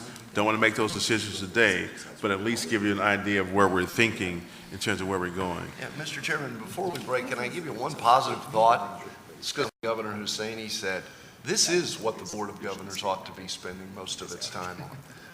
Regulations are a part of what the Board of Governors does. That's an inescapable fact by Constitution and by statute. But at the end of the day, much more of these conversations about where all of this should take us, this is what we ought to be spending as much of our time as we can on. And I commend you for this conversation is my point. This is a great conversation, and it shows you the different philosophies that people bring to the table on these issues. That's what a state governing board ought to spend most of its time on creating. So just a note. Okay, and staff is going to direct us to the facility where we'll be eating lunch, so we'll come back at 12:30. I think he's just excited. Okay, to pick up where we left off, and while this meeting was noticed to 3 o'clock, it's my intent for us to get out of here much sooner than 3. Possible. Maybe overly ambitious, but we'd like to try to move it along because I appreciate your coming, but we all have other things we need to be doing as well. Just to kind of close out the discussion in regards to vision, Zadi, could you put up, okay, is that the rework that you just did? We were just working on that rework to see if we could get. Okay. Based on your comments, and we'll go back and tweak this a little bit more, but by 2025, the State University System of Florida will be recognized as a global competitive public university. The system will increase in number of institutions and academic programs with state, national, and/or international preeminence, as well as the number of faculty teachers recognized for their scholarship, research, and commercialization endeavors. That's kind of a rework, taking into consideration all of your comments. We'll go back, take a closer look if you have any additional comments, but it's giving the aspirational aspect of, yes, we need to move higher. It's not directly addressing the top 10 or 25 or whatever. What's in, yes, you need to grow, and we'll let them come back to us with a specific plan in terms of how they intend to grow. So that's kind of a a compromise at the moment. Again, take a look at it when we get the package a little bit later, but that's the direction for right now. Any comments, quickly? Okay. Having counted the votes, I can, and knowing I was going to lose, I can support this. That tells you that's not it. That is a nose counter right there. Okay. One possible question on the last list of 3 possible things. Do we want to have faculty departments instead for their teaching, scholarship, research, and commercialization, or just not for their teaching? Teaching is implied. I don't know. I mean, that's okay. I think there's a faculty. I'm okay with that. Okay, good. So now moving on, what I'd like for Donna to do now is go through guiding principles and metrics. You kind of talked about metrics earlier in our discussion, so I want to show you what we begin to take a look at there and try to move through this quickly. So Donna, it's on you. Yes, sir. We've been flipping around the order of some of the slides and presentation, but it's so that we can expedite the discussion today and at least give you a flavor of what we've been thinking about relative to how this might actually then translate into some specific goals for the state university system, to which we can then attach particular metrics to monitor progress of the system towards those goals. The guiding principles that were on your document have not changed from what was provided to you in June. I did hear make a statement earlier, a good suggestion about building something more in about the advocacy role in response to the concerns that Governor Hussaini raised. Your wish on this, Governor Martin, relative to how much time we spend on this as opposed to moving forward if something's missing or needs to be tweaked. I would say that you've seen this before, I guess in June. Again, if there are any overarching, additions we need to make, again, when you come back to us, Donnie, and with the revised vision, mission, and the guiding principles, then we can take a look at that point. But for right now, I think for expediency, let's go ahead and move into the metrics. Okay. I'm going to bounce back and forth a little bit on this next section relative to the discussion about goals. You're going to see me go back to the matrix and just dive to a deeper level of detail. First, we'll take the strand that is associated with the teaching and learning tripartite stool against preeminence, competitive, strategic priorities. We've talked about directionally what the goals will be in the bolded print, the strengthening academic quality and reputation, et cetera. But then you can begin to identify some greater levels of specificity, and this is actually where we had the information about growing the number of institutions with preeminence. You'll see some other goal areas that are not new to you relative to increasing access and degree completion, including for students from traditionally underrepresented groups, students transferring from other sectors, and returning adult students. And then zeroing in more specifically on making sure that we're increasing our degree production in areas as well as other areas of strategic emphasis that respond to existing, evolving, and emerging critical needs and opportunities. If you dip down one level further, I can start to give you some idea of some of the metrics that might be means by which you can monitor progress on these. The ones in the dark blue print are actually metrics that are already in the annual report that you've already approved. We have identified a few other metrics that might help fill out the plan for consideration, whether it be just means by which the institutions do let you know how they're progressing, what they can contribute to being able to achieve the overall goal. This is where you start seeing the references to the national academic rankings, a specialized accreditation, and other forms. And we talked about adding in number of baccalaureate degrees for specific student groups. But those are some of the kinds of metrics that we get after this first zone relative to teaching and learning across the preeminence, competitiveness, and strategic priorities sectors. Then if you move on down to scholarship, research, and innovation, again, the first row of blocks go back to the kind of the directional goal with the lower adding more specificity. Again, making sure that we're increasing the quality and the impact of scholarship, research, and commercialization, and actually increase the number of faculties and centers that are getting recognized for that excellence, bringing in more research dollars from external sources, and promoting successful innovation through partnerships with business and industry, and again, focusing on our STEM areas and other areas of strategic emphasis. But if you say, okay, how might that be, our progress towards those goals be measured? We are a little short right now in the annual report relative to required metrics associated with preeminence in the scholarship, research, and innovation category, but certainly our institutions in their own narratives in the annual reports are referencing how they are doing relative to national research rankings on various groups, the one that's been mentioned earlier, the number of faculty admitted to national academies, as well as other forms of recognition.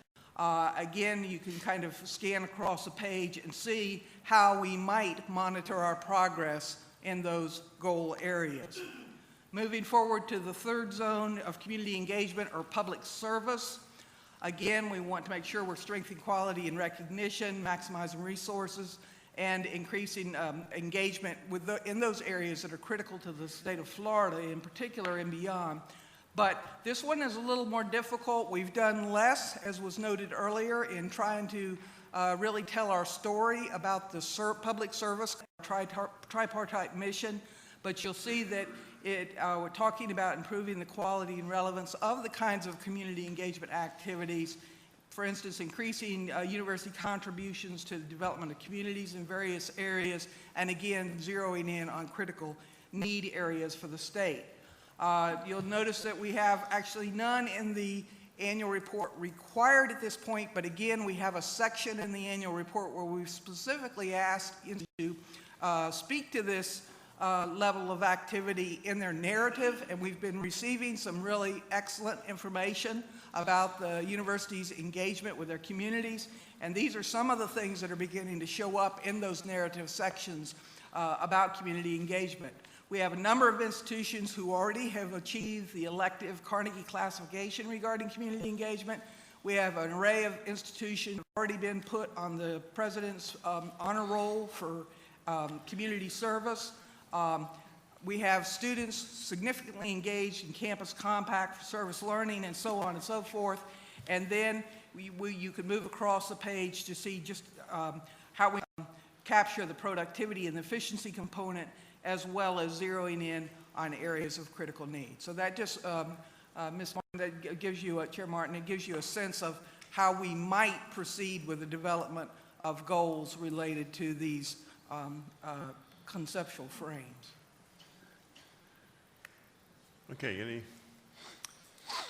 Yes. Just one thought, if we've, in the mission statement, kind of replaced community engagement with public service, I would have no problem saying public service and community engagement, because they're somewhat different. But you know, if they're going to align, this isn't. And that also suggests some other metrics here that you don't currently have. A lot of this has to do with kind of local community, and a lot of it's student-oriented. Public service tends to bring a different level of kind of. And I agree with you that public service and engagement are two different things. I always use the silly analogy that public service is the blood bank, you know, the blood drive. That's one small example of students giving blood, faculty giving blood. That's a great service. But the community engagement is where you actually take your research work, for example, over the wall into the community and actually apply your research, et cetera, et cetera. And I would have no problem with putting those in the same category, because I think they complement each other nicely, but they bring different things to mind. Governor Perez? This is just a basic question, Dottie, and it's just a terminology issue. Under the competitiveness goal, we say, it's just like so small, I can't read it hardly, but you use the term students transferring from other sectors. What is a sector? That's like students transferring from the Florida college system or from the independent colleges and universities of Florida or from Okay, so other they're essentially just systems. transfer student. Okay, I didn't know if that was part of the country or a part of our own system. Okay. Okay. Maybe could you refine that with education sectors so it's not quite as vague? Would that help? Or education Yeah, I just, systems. if that is a term of art that everyone understands, that's fine. I just, Standing alone as sector, it is vague. Okay, What sector? But it may be education sector, Dottie?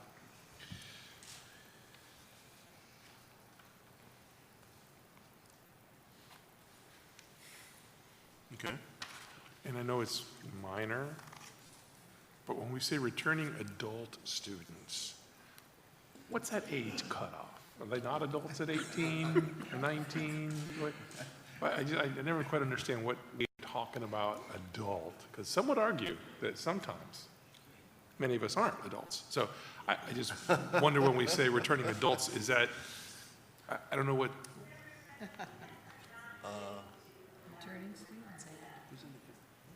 Ann, did you hear her? oh, is that Ann? Yeah. What did she say? I just don't know if that's, is that a term of art or is that a subjective? Not, Non-traditional, okay. Yeah, it's supposed to old. yeah. It's painful.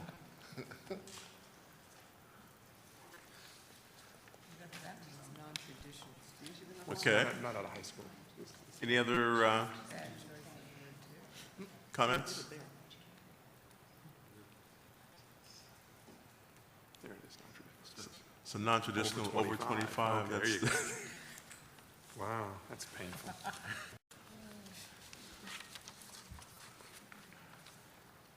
And then there's, of course, the ridiculously non-traditional, which is over. You pick your age. Okay, so again, these are metrics that will be tied to the goals. The ones that are in black are the ones that already are being reported. The ones that are in red are ones that potentially could be added. And again, that is something that we'll make a decision on a little bit later, but those are some potential additions. Again, and be able to get a feel for each of the universities in terms of how they're proceeding and achieving the various goals. Okay. Next, Donna, you want to talk about, I guess, the components of the plan?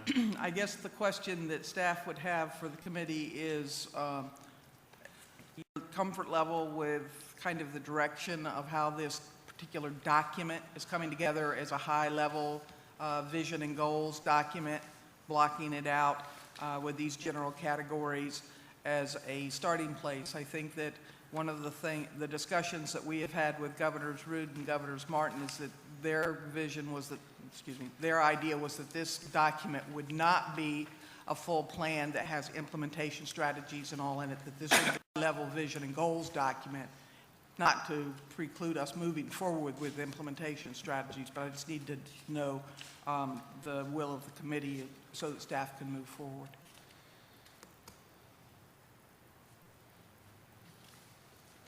So this then would be the table of contents for the document. And again, the goal is to have this presented by November. Staff is looking like, real, yeah. Having completed by November, so that we will have this moving forward. I think with the comments we've heard today, they'll come back to us at the next strategic planning committee with the actual working, the tweaking of the goal vision and the guiding principle. But I would like to give them the green light to start to writing the report. Governor Perez has a question, Perez. Governor Martin. Mr. Chair, I know I said it before lunch, and I may be alone in this, but I do think we need to add a section in here that deals with our own board our role in coordinating the rest of the higher education as one section of our goals that we should at least be talking about and discussing. If we're going to talk about managing resources of the state and avoiding duplication, we need to at least put a marker out there that says we think that there needs to be one organization that deals with four-year degrees. I may be alone in that thought, but I think we ought to at least have the conversation as to whether or not we want to add it to our goals and subsequently add it to our plan. I'm fine with what we've got here for the system itself and the universities, but as a Board of Governors and our constitutional role, I think that we need to have the conversation about expanding that. What's the feeling of the rest of the committee regarding Governor Perez's item? Sounds good. I concur. Because at the end of the day, I mean, we have a situation where the system is growing, we have more students coming into the system, and we have a number of the community colleges that are now offering the four-year degrees. And we are the higher education board, we really should be overseeing that entire system. Either overseeing or have a more active role in coordination. There ought to be some mechanism in place where we seek to avoid duplication, because we may seek to avoid duplication among our 11 universities and maximize resources of another 20-some state colleges out there and others who may decide they want to grant degrees in the next 14 years. We need to at least put a marker out there that says at some point, hopefully sooner than later, there's going to be, this board might be the higher ed coordinating council, and we actually wouldn't need a higher ed coordinating council because it all's funded under the same roof. Okay, very good.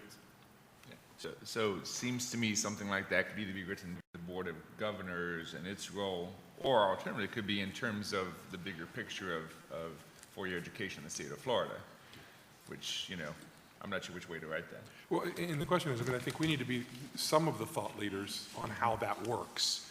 And this is a strategic actions for the Board of Governors, not the state university system.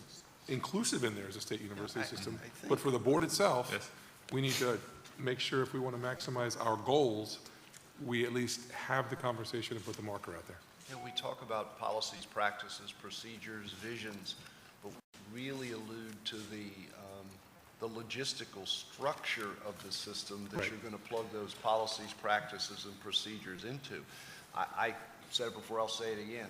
Plug all of those into two different systems and then hope and pray that they bump up against one another as closely as possible is not going to work for Florida, which means you've got to look not at these practices and procedures you've got, but I think, to your point, Governor, and it's a good one, what are you applying that to? Right.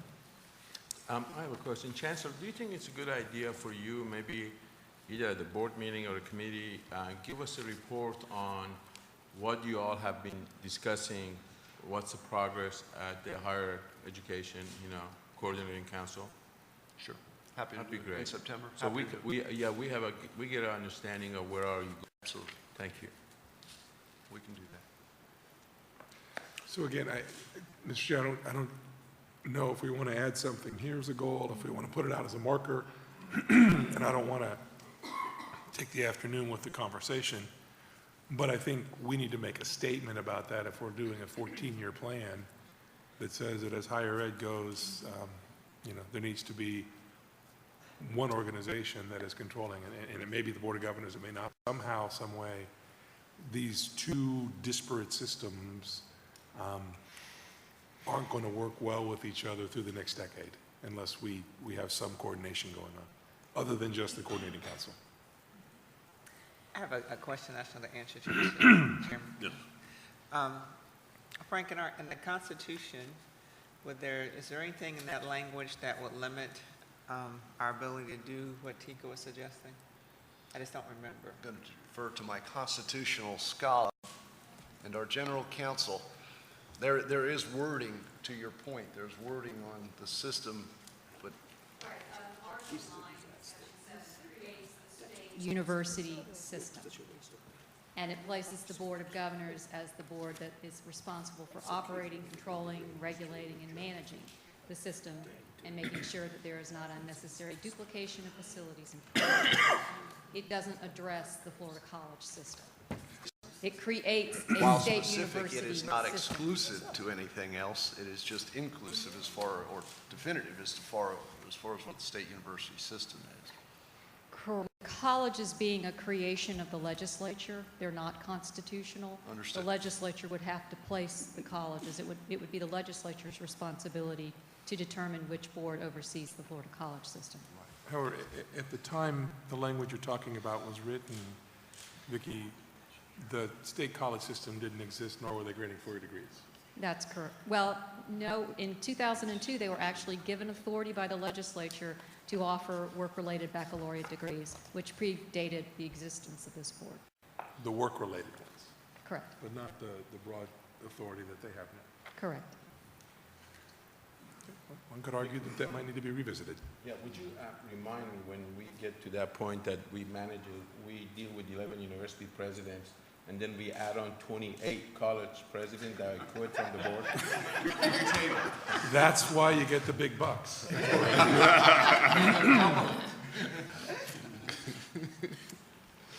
There's, Governor Root.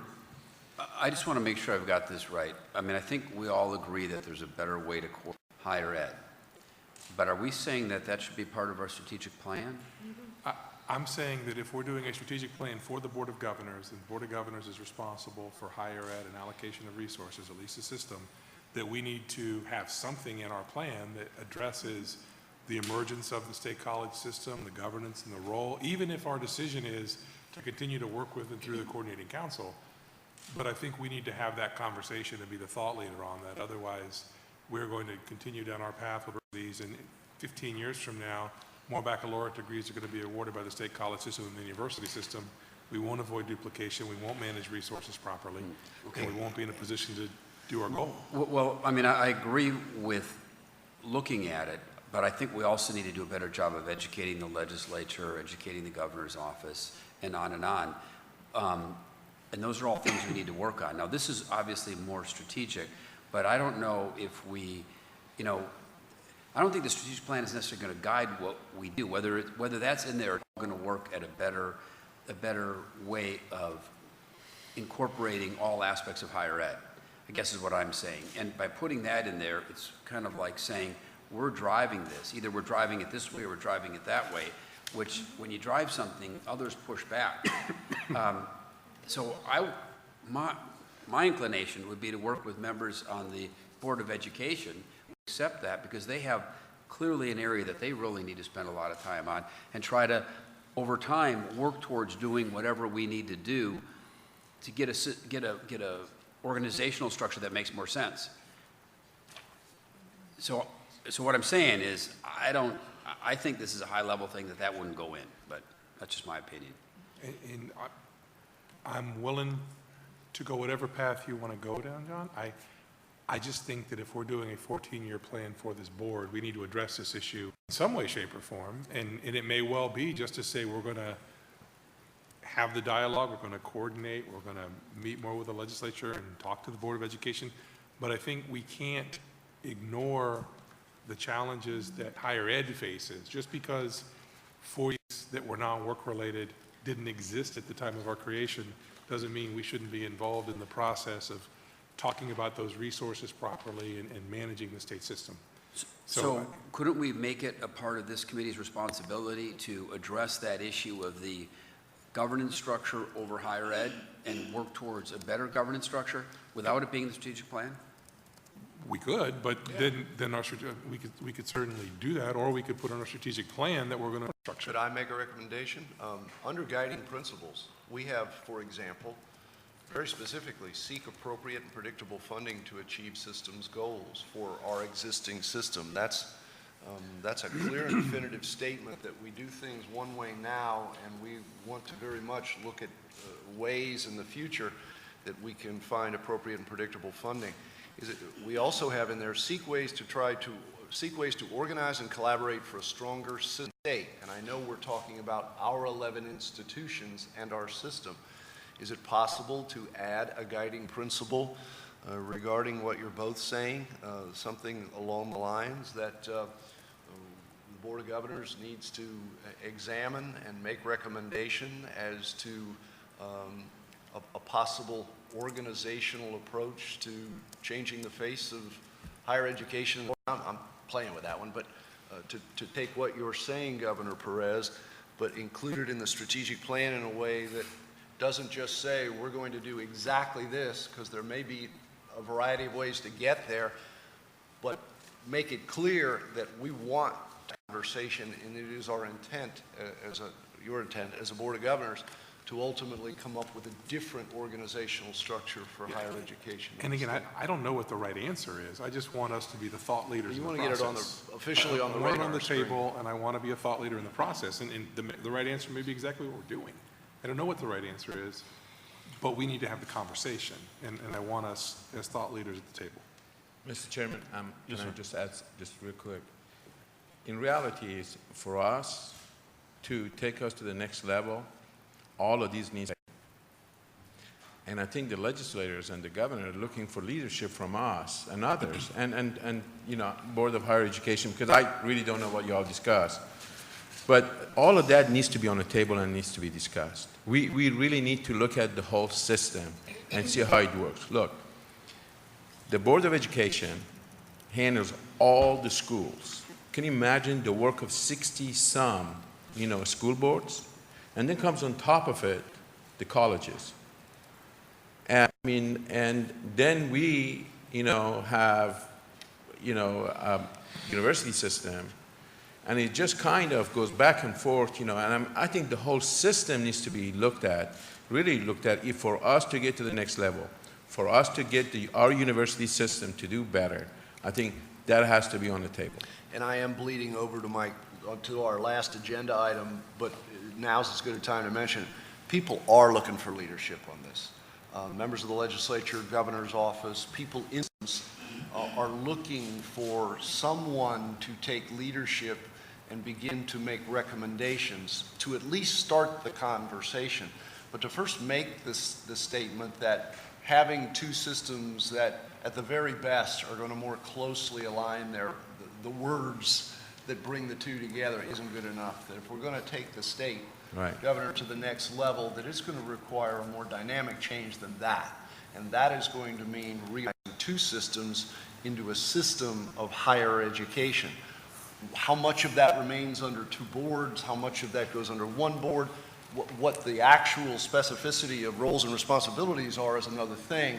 But people, I think, are hungry for that conversation and more for somebody to take the lead on it. Now, without being arrogant as to the role of this group, this is the group that even the Constitution gives the responsibility to deal with the state universities, which include baccalaureate degrees, and let's face it, that's what we're sitting here talking about, or higher education degrees. So I think it's actually the rightful role of this group to take on this issue, get it on the table, and begin the conversation then with specificity as to exactly what that might look like going forward. I think the leadership is here.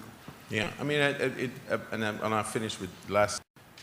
We're looking to add additional university to our system with 4,000 students, and then we have colleges out there with 40,000 students and 28 bachelor degrees. Well, which one do you think we should have part of our 12th university? I mean, so that, I think that whole system that ought to be looked at and see which way do we turn.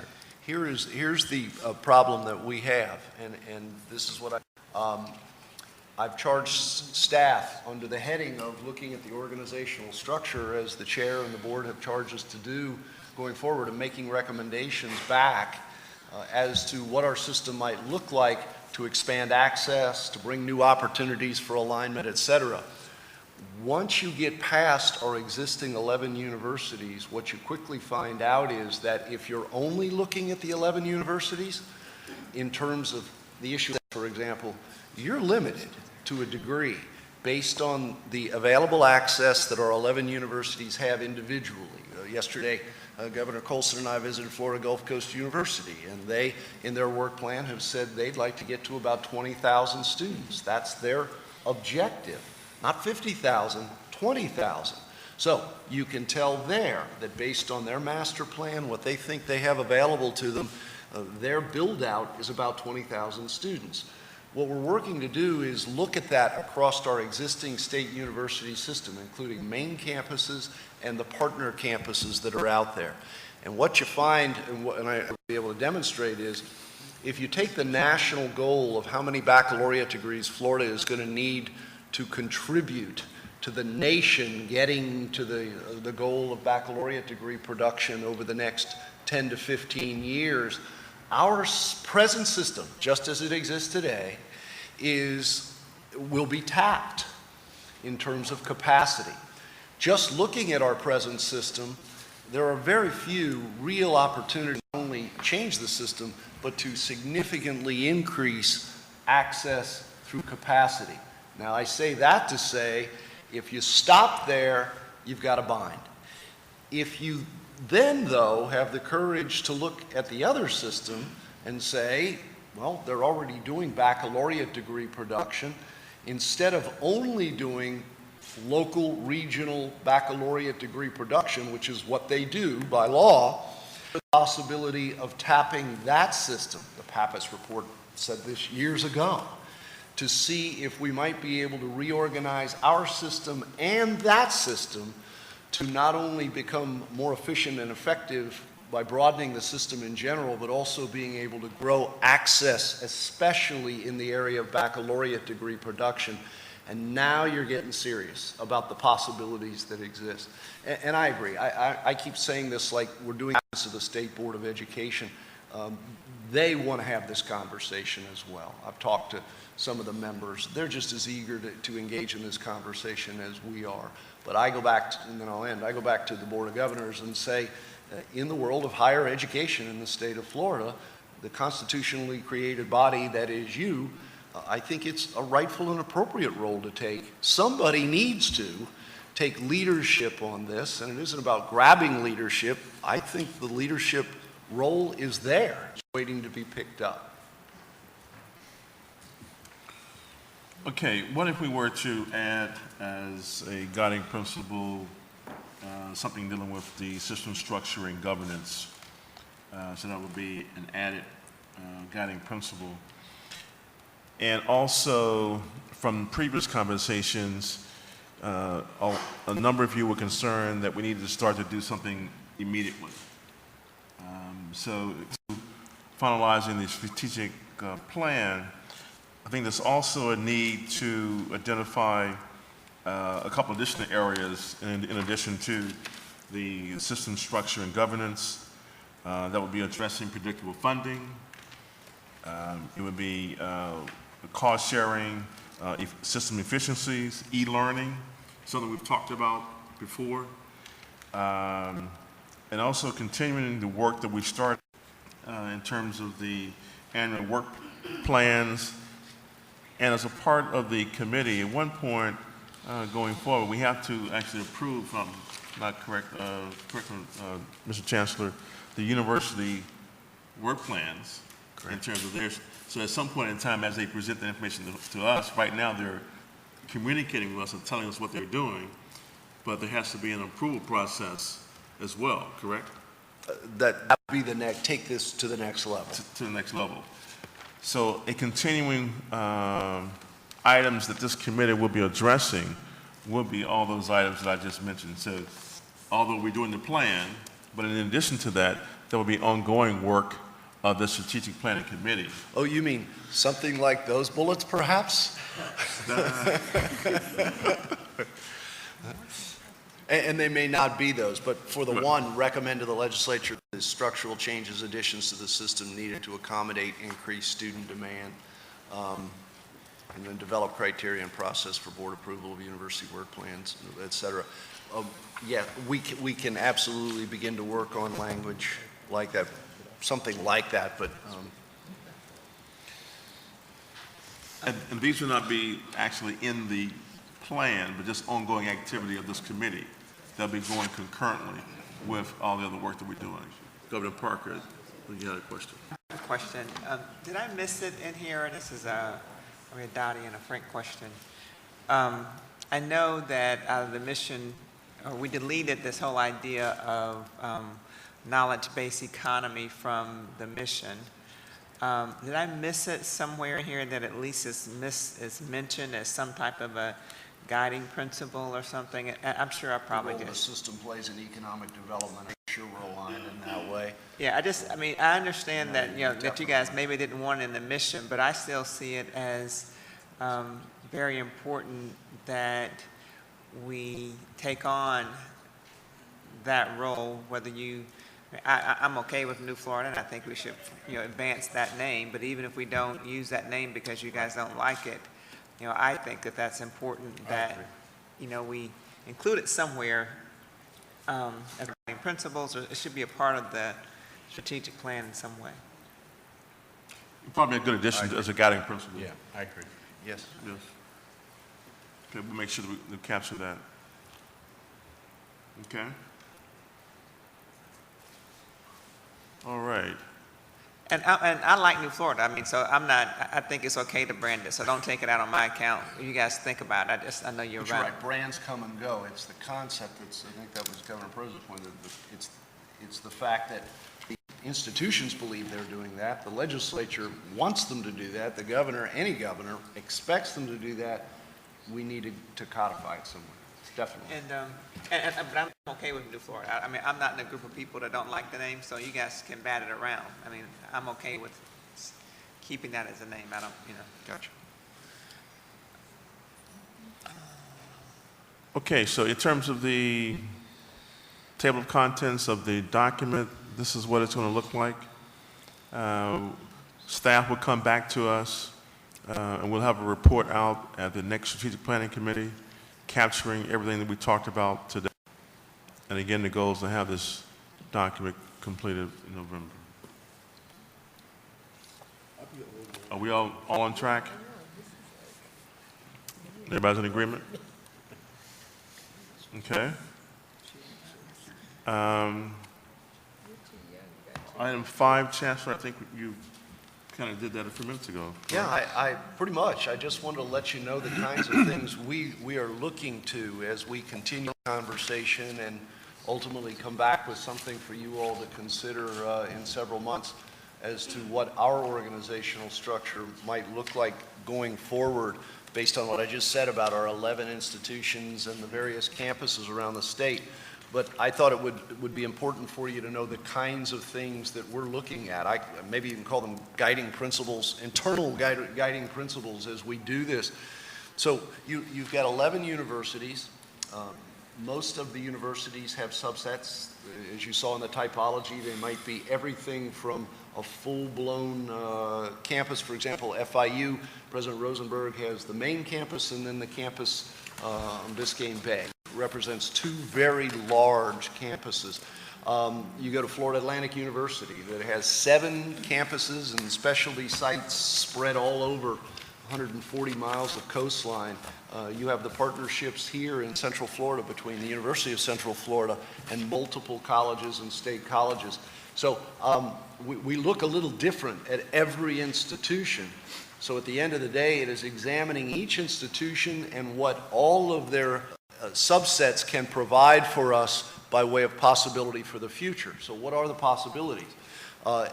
They could include, and probably should, does any redesignation, should it give us the ability to increase access and degree production? In other words, if you have a campus and you simply redesignate the campus as an independent institution, which may be appropriate, it may not, at the same time, based on where it's located, the size, the growth potential, also give you the ability to increase access at that new independent institution for the future. And remembering that one of our major goals is to not just reorganize, but add access opportunities. That is something that we look at when we're examining our present system. And it should offer a cost-effective and scalable long-term solution for expanding capacity. If it simply is more of the same and costs more money because you've created a redundancy of administrivia and bureaucracy, not necessarily be where you want to go. Redesignating governance is a very simple thing to do, where once you had a branch campus and today you redesignated an independent institution, does it meet all of the internal obligations that you would expect it to for the system? Does it contribute to the development of a knowledge-based economy? How would a redesignation or a reorganizational event, just what the chairwoman said, how would that further contribute to our desire not only to provide access, high-quality educational faculty-student interaction, but also continue to help drive the economy of the state of Florida? And so those are the kinds of things to which location of the entities, growth potential demographically and in terms of population that those bring to the state of Florida. The program array, obviously, where it's located, with whom it's affiliated, may impact the program array that is offered at the institution. So what we're doing now is looking at the entire state university system, and we'll be coming back in the future with some idea as to what changes might be made that would take us to a different organizational structure for the one you have now. That makes sense. So it isn't just a matter of looking at the possibilities and saying, that would be nice. Our responsibility is to try to put significant meat on the bone and give you rationale as to why something would be changed by way of its designation and the opportunities it would provide for the system going forward. And then that goes back to what I said earlier. What we'll find, what we're generally finding as we do this, because we only have 11 institutes, is that if you look at those kind of variables, you run through them pretty quickly in terms of what's out there and what the possibilities are. And of course, I haven't factored in, although we do, e-learning possibilities, et cetera, et cetera. So those are the kinds of things we're looking at. And I thought, back to what I said earlier, it might also be helpful if perhaps in the future we might float some ideas to you about of going beyond our system, because it gets to be, once you build a picket fence around those 11 institutions, you can change what the present system looks like to a degree. But the real possibilities for significant change for higher education are when you look at our system and you look at the state college system, both in the baccalaureate degree production business. So that's rather what we're doing internally right now, Mr. Chairman, and I'd be glad to try to entertain any questions that you all have on what we're up to. Okay, any other questions? The last item I want to discuss today, in your packet you had about 10 or 12 pages of metrics that have staff have put together. I'm sure you've all been looking at it. Not sure that we need to take the time to go through it, but if you have any specific questions of staff, they could address any questions that you might have. Colson? I think this is great stuff, and I thank the staff for this, and I urge all of you all to take it home and read it. It's unbelievable. And the only thing I'd like you, maybe Dottie, if you could send everybody, is the list of the top 100, top 100 publics, so that they can see what the competition is, and they can see, you know, how hard it is to move in the top 20, but maybe not so hard to move from 100 to 90. You know. So if you could forward that to the members, that'd be great. Look at the number of STEM graduates that we, produce. We're the bottom fourth. You know, really good point there. Sometimes in my world, when I talk about STEM production, people who are in the humanities and the fine arts believe, because they don't know the data, and I understand that, they think what we're talking about are taking two parts of the curriculum, STEM and humanities and the fine arts, at the same place and simply prioritizing the STEM-related issues above them. What we're really talking about in reality is we're starting on the STEM side from behind in that race, and we're trying to bring STEM actually up. to the level of production that you see for the humanities and the fine arts, et cetera. It is more game here. Look at it this. is about That continuing. says it all. Yeah, That says it all. and by the way, you'll see this issue reflected in the legislative budget request information that you're going to be getting for the meeting in 2 weeks. I have a question about this. I'm sorry, Mr. Chairman. Governor Parker. Thank you. I have a question about this slide, Dottie. So are we saying, and this, I mean, based upon how I read this, that Purdue University is producing more than our entire system, or are we saying percentage-wise, they're at a higher percentage? This is based on percentage. So this graph takes the top 25. This is 5 systems that are producing baccalaureate degrees that are in STEM. And then of those 25, it's ranking it based on percentage of degrees that are STEM. So in answer to your question, Florida is 3rd in the country, or this state university system of Florida is 3rd in the country in producing STEM baccalaureate degrees. But our percentage is much lower than the other top 24. Comparing to Purdue is obviously disingenuous because Purdue is a agricultural school. Right. It's like comparing Georgia Tech or Clemson up there. The percentage of theirs that would be in STEM would be much larger because it's not a system. If you can look at the whole Indiana system, which doesn't include Purdue, right? Right. Yeah, it would be different. Purdue is a system of 3 institutions. Right, but in the end, we're looking at a very different kind of school than a system. Yes. So I guess this seems a little bit deceiving to me then, because I want to make sure. Just a little bit. It's not really deceiving. No, It's they do have the New York system. They have, Many they have system. included a whole system where there's more than just one university. Oh.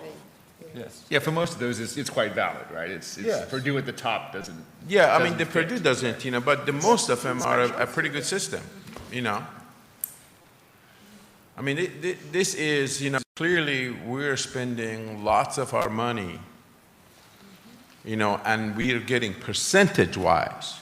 We have 300 and some thousand students, much lower STEM degrees coming out of the system. Which I agree with. I'd like to see this data presented just a little bit differently. And unless you're telling me that, I'm not quite sure why you chose, like, I see at the bottom, I have system type comparisons versus the universities I see at the top. They actually all are systems. Right. Yeah. They all are systems. And that's what's confusing, is the titles. Because you would look, and I'm sure you are, you would look at you just named one, Purdue University, and think that is comparable to Florida, University of Florida. One of our problems nationally is we name our systems different things. When you go to California, the California State University is comprised of how many institutions spread all over it would be like if we called each of our universities, God, I'm not advocating this, please, for the record.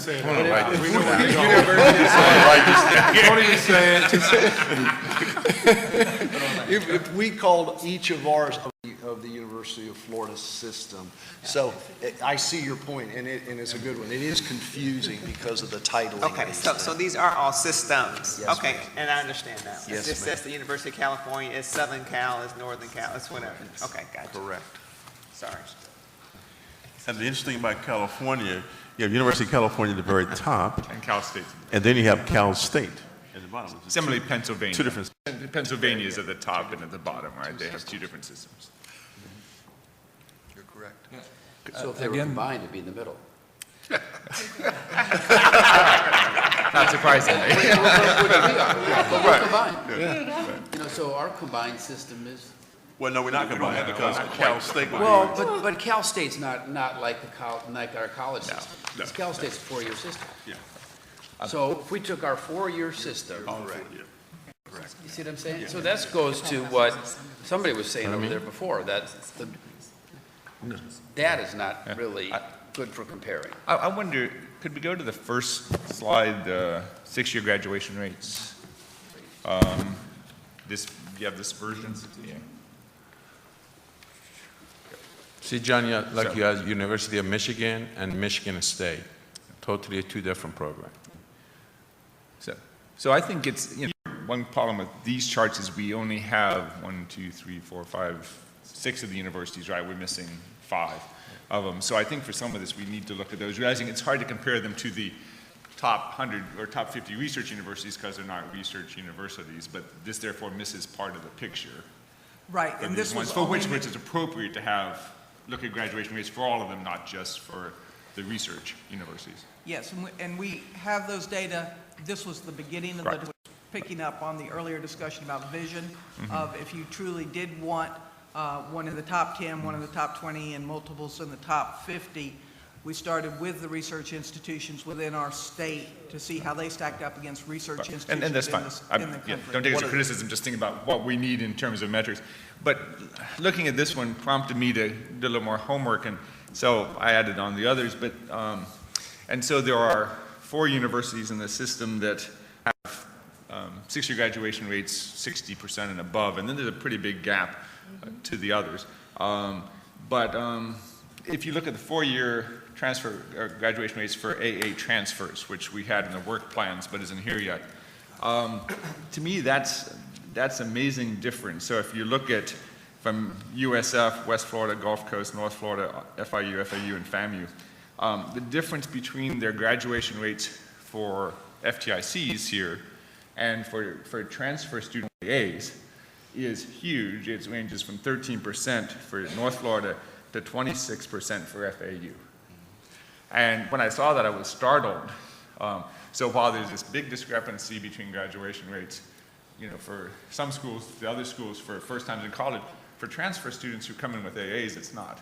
And I'm starting to wonder, is part of our strategic thinking for those schools for which that's a big difference, and assuming these numbers are really good numbers to think about, should we be thinking about the balance of putting, 2 plus 2 versus first times in colleges if we're only getting 40% of the FTIC there? And that is back under the work plans.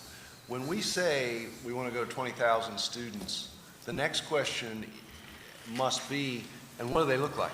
How many of those 20,000 will be FTICs? How many of those will be community college transfers? And how many of those will be other transfers? Because your point is right.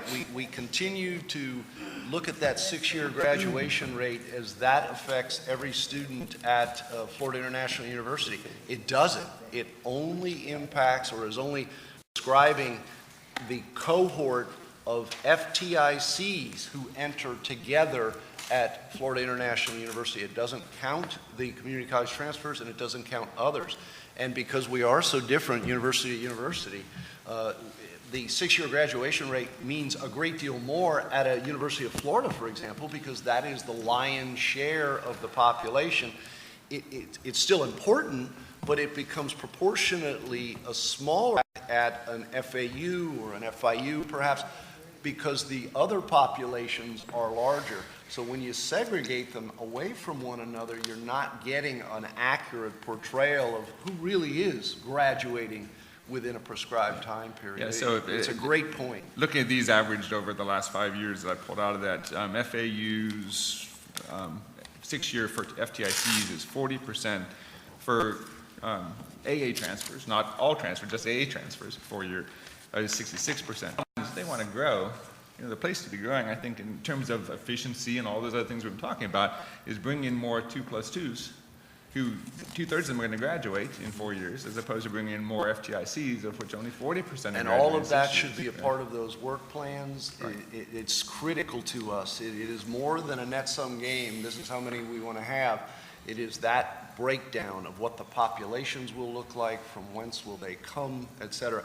I've had this conversation with Florida A&M, and I realize their unique mission. If all of your undergraduate students started as FTICs, wouldn't it also be great to bring in, at the same time, a greater population of college transfers, not only because you're giving hope to students to be able to say, not now, but when you finish that 2-year degree, come on into FAMU, but it's also going to impact, at the end of the day, retention rates, graduation rates, et cetera. Well, it has a big difference in success in graduating. Now, and maybe this is because students who are struggling, who come in as freshmen and are going to struggle if they come through the state college system, the community college system, they get lost there instead of in our system. But nevertheless, I think in terms of thinking about efficiency and Generally speaking, though, and, you're right. and our success, you know, some schools are doing a lot better at those transfers. Okay. Any other comments? Well, I think we have completed everything that I wanted to cover today on the agenda. Governor Perez. I just want to congratulate Dottie. It's got to be terrifying to type into PowerPoint without spell check in front of the whole world. I've been watching very carefully, hoping for an error. Mr. Chairman, I have a question. Yes, Governor Parker. Just in terms of what you see your committee discussing in September, you know, at this point, I'm planning the agenda, and I understand that on looking at it now is on that Wednesday afternoon is when we would consider, I think, the dental school presentations. I think based upon your current actions, you will not need any time in your committee for regulations. Is that correct? Correct. Okay. All right, do you want more time for a strategic planning conversation? And I'm looking both to you and to Donnie. Do you want I time think for a that? good, robust mission statement conversation with the entire 17-member board is what we ought to do. Committee of the whole. Did the whole week. So I guess if you can think about that, and so we have the dental school, and then I think you all got notice that there was a request regarding the USF Polytech, and that would also be considered doing a strategic planning committee. So, Mr. Chairman, if you can think about what kind of time you need, and if you can work with Dottie and let Mikey know, then I don't know how to better schedule the. But it seems like some of the bigger issues have been resolved, based upon the meeting on Monday and the meeting today. Yes. Okay. Okay, we will. And again, I want to who participated in the meeting on Monday, then also had to double back to the meeting today. Really appreciate you taking the time to do that. And I think we're on the right track. And again, thank the committee for your continued involvement and your comments as we move forward. Any last minute comments? Anyone? Yes, Governor Long. This is more to thank the University of Central Florida and just to recognize a student yesterday. A student from the University of Central Florida, Ann Heffern, passed away about 20 hours ago. Just want to recognize that student, and thank you, CF, for putting this on for us today, despite everything that's going on campus. And I wish that student's family and the University of Central Florida family the best of luck. And it's hard to get through something like this. So. Mr. Chairman, I also want to acknowledge, and maybe I was out of the room and you did it, so I apologize. President Hitt, VPs extend their regrets. They're not here because of apathy. They have their regularly scheduled presidential retreat at exactly this time, and he really wanted me to make sure that I said that so nobody got the wrong impression. They're sorry the two lined up that way, but this is critical to the university, but we also appreciate very much the continued hospitality of Central Florida as we put these things together. They take a lot of time and a lot of effort and a lot of people. Really very much appreciate it. Dr. Rosenberg, thank you for being here. Okay, with that, the meeting will be adjourned. Thanks. See you next month.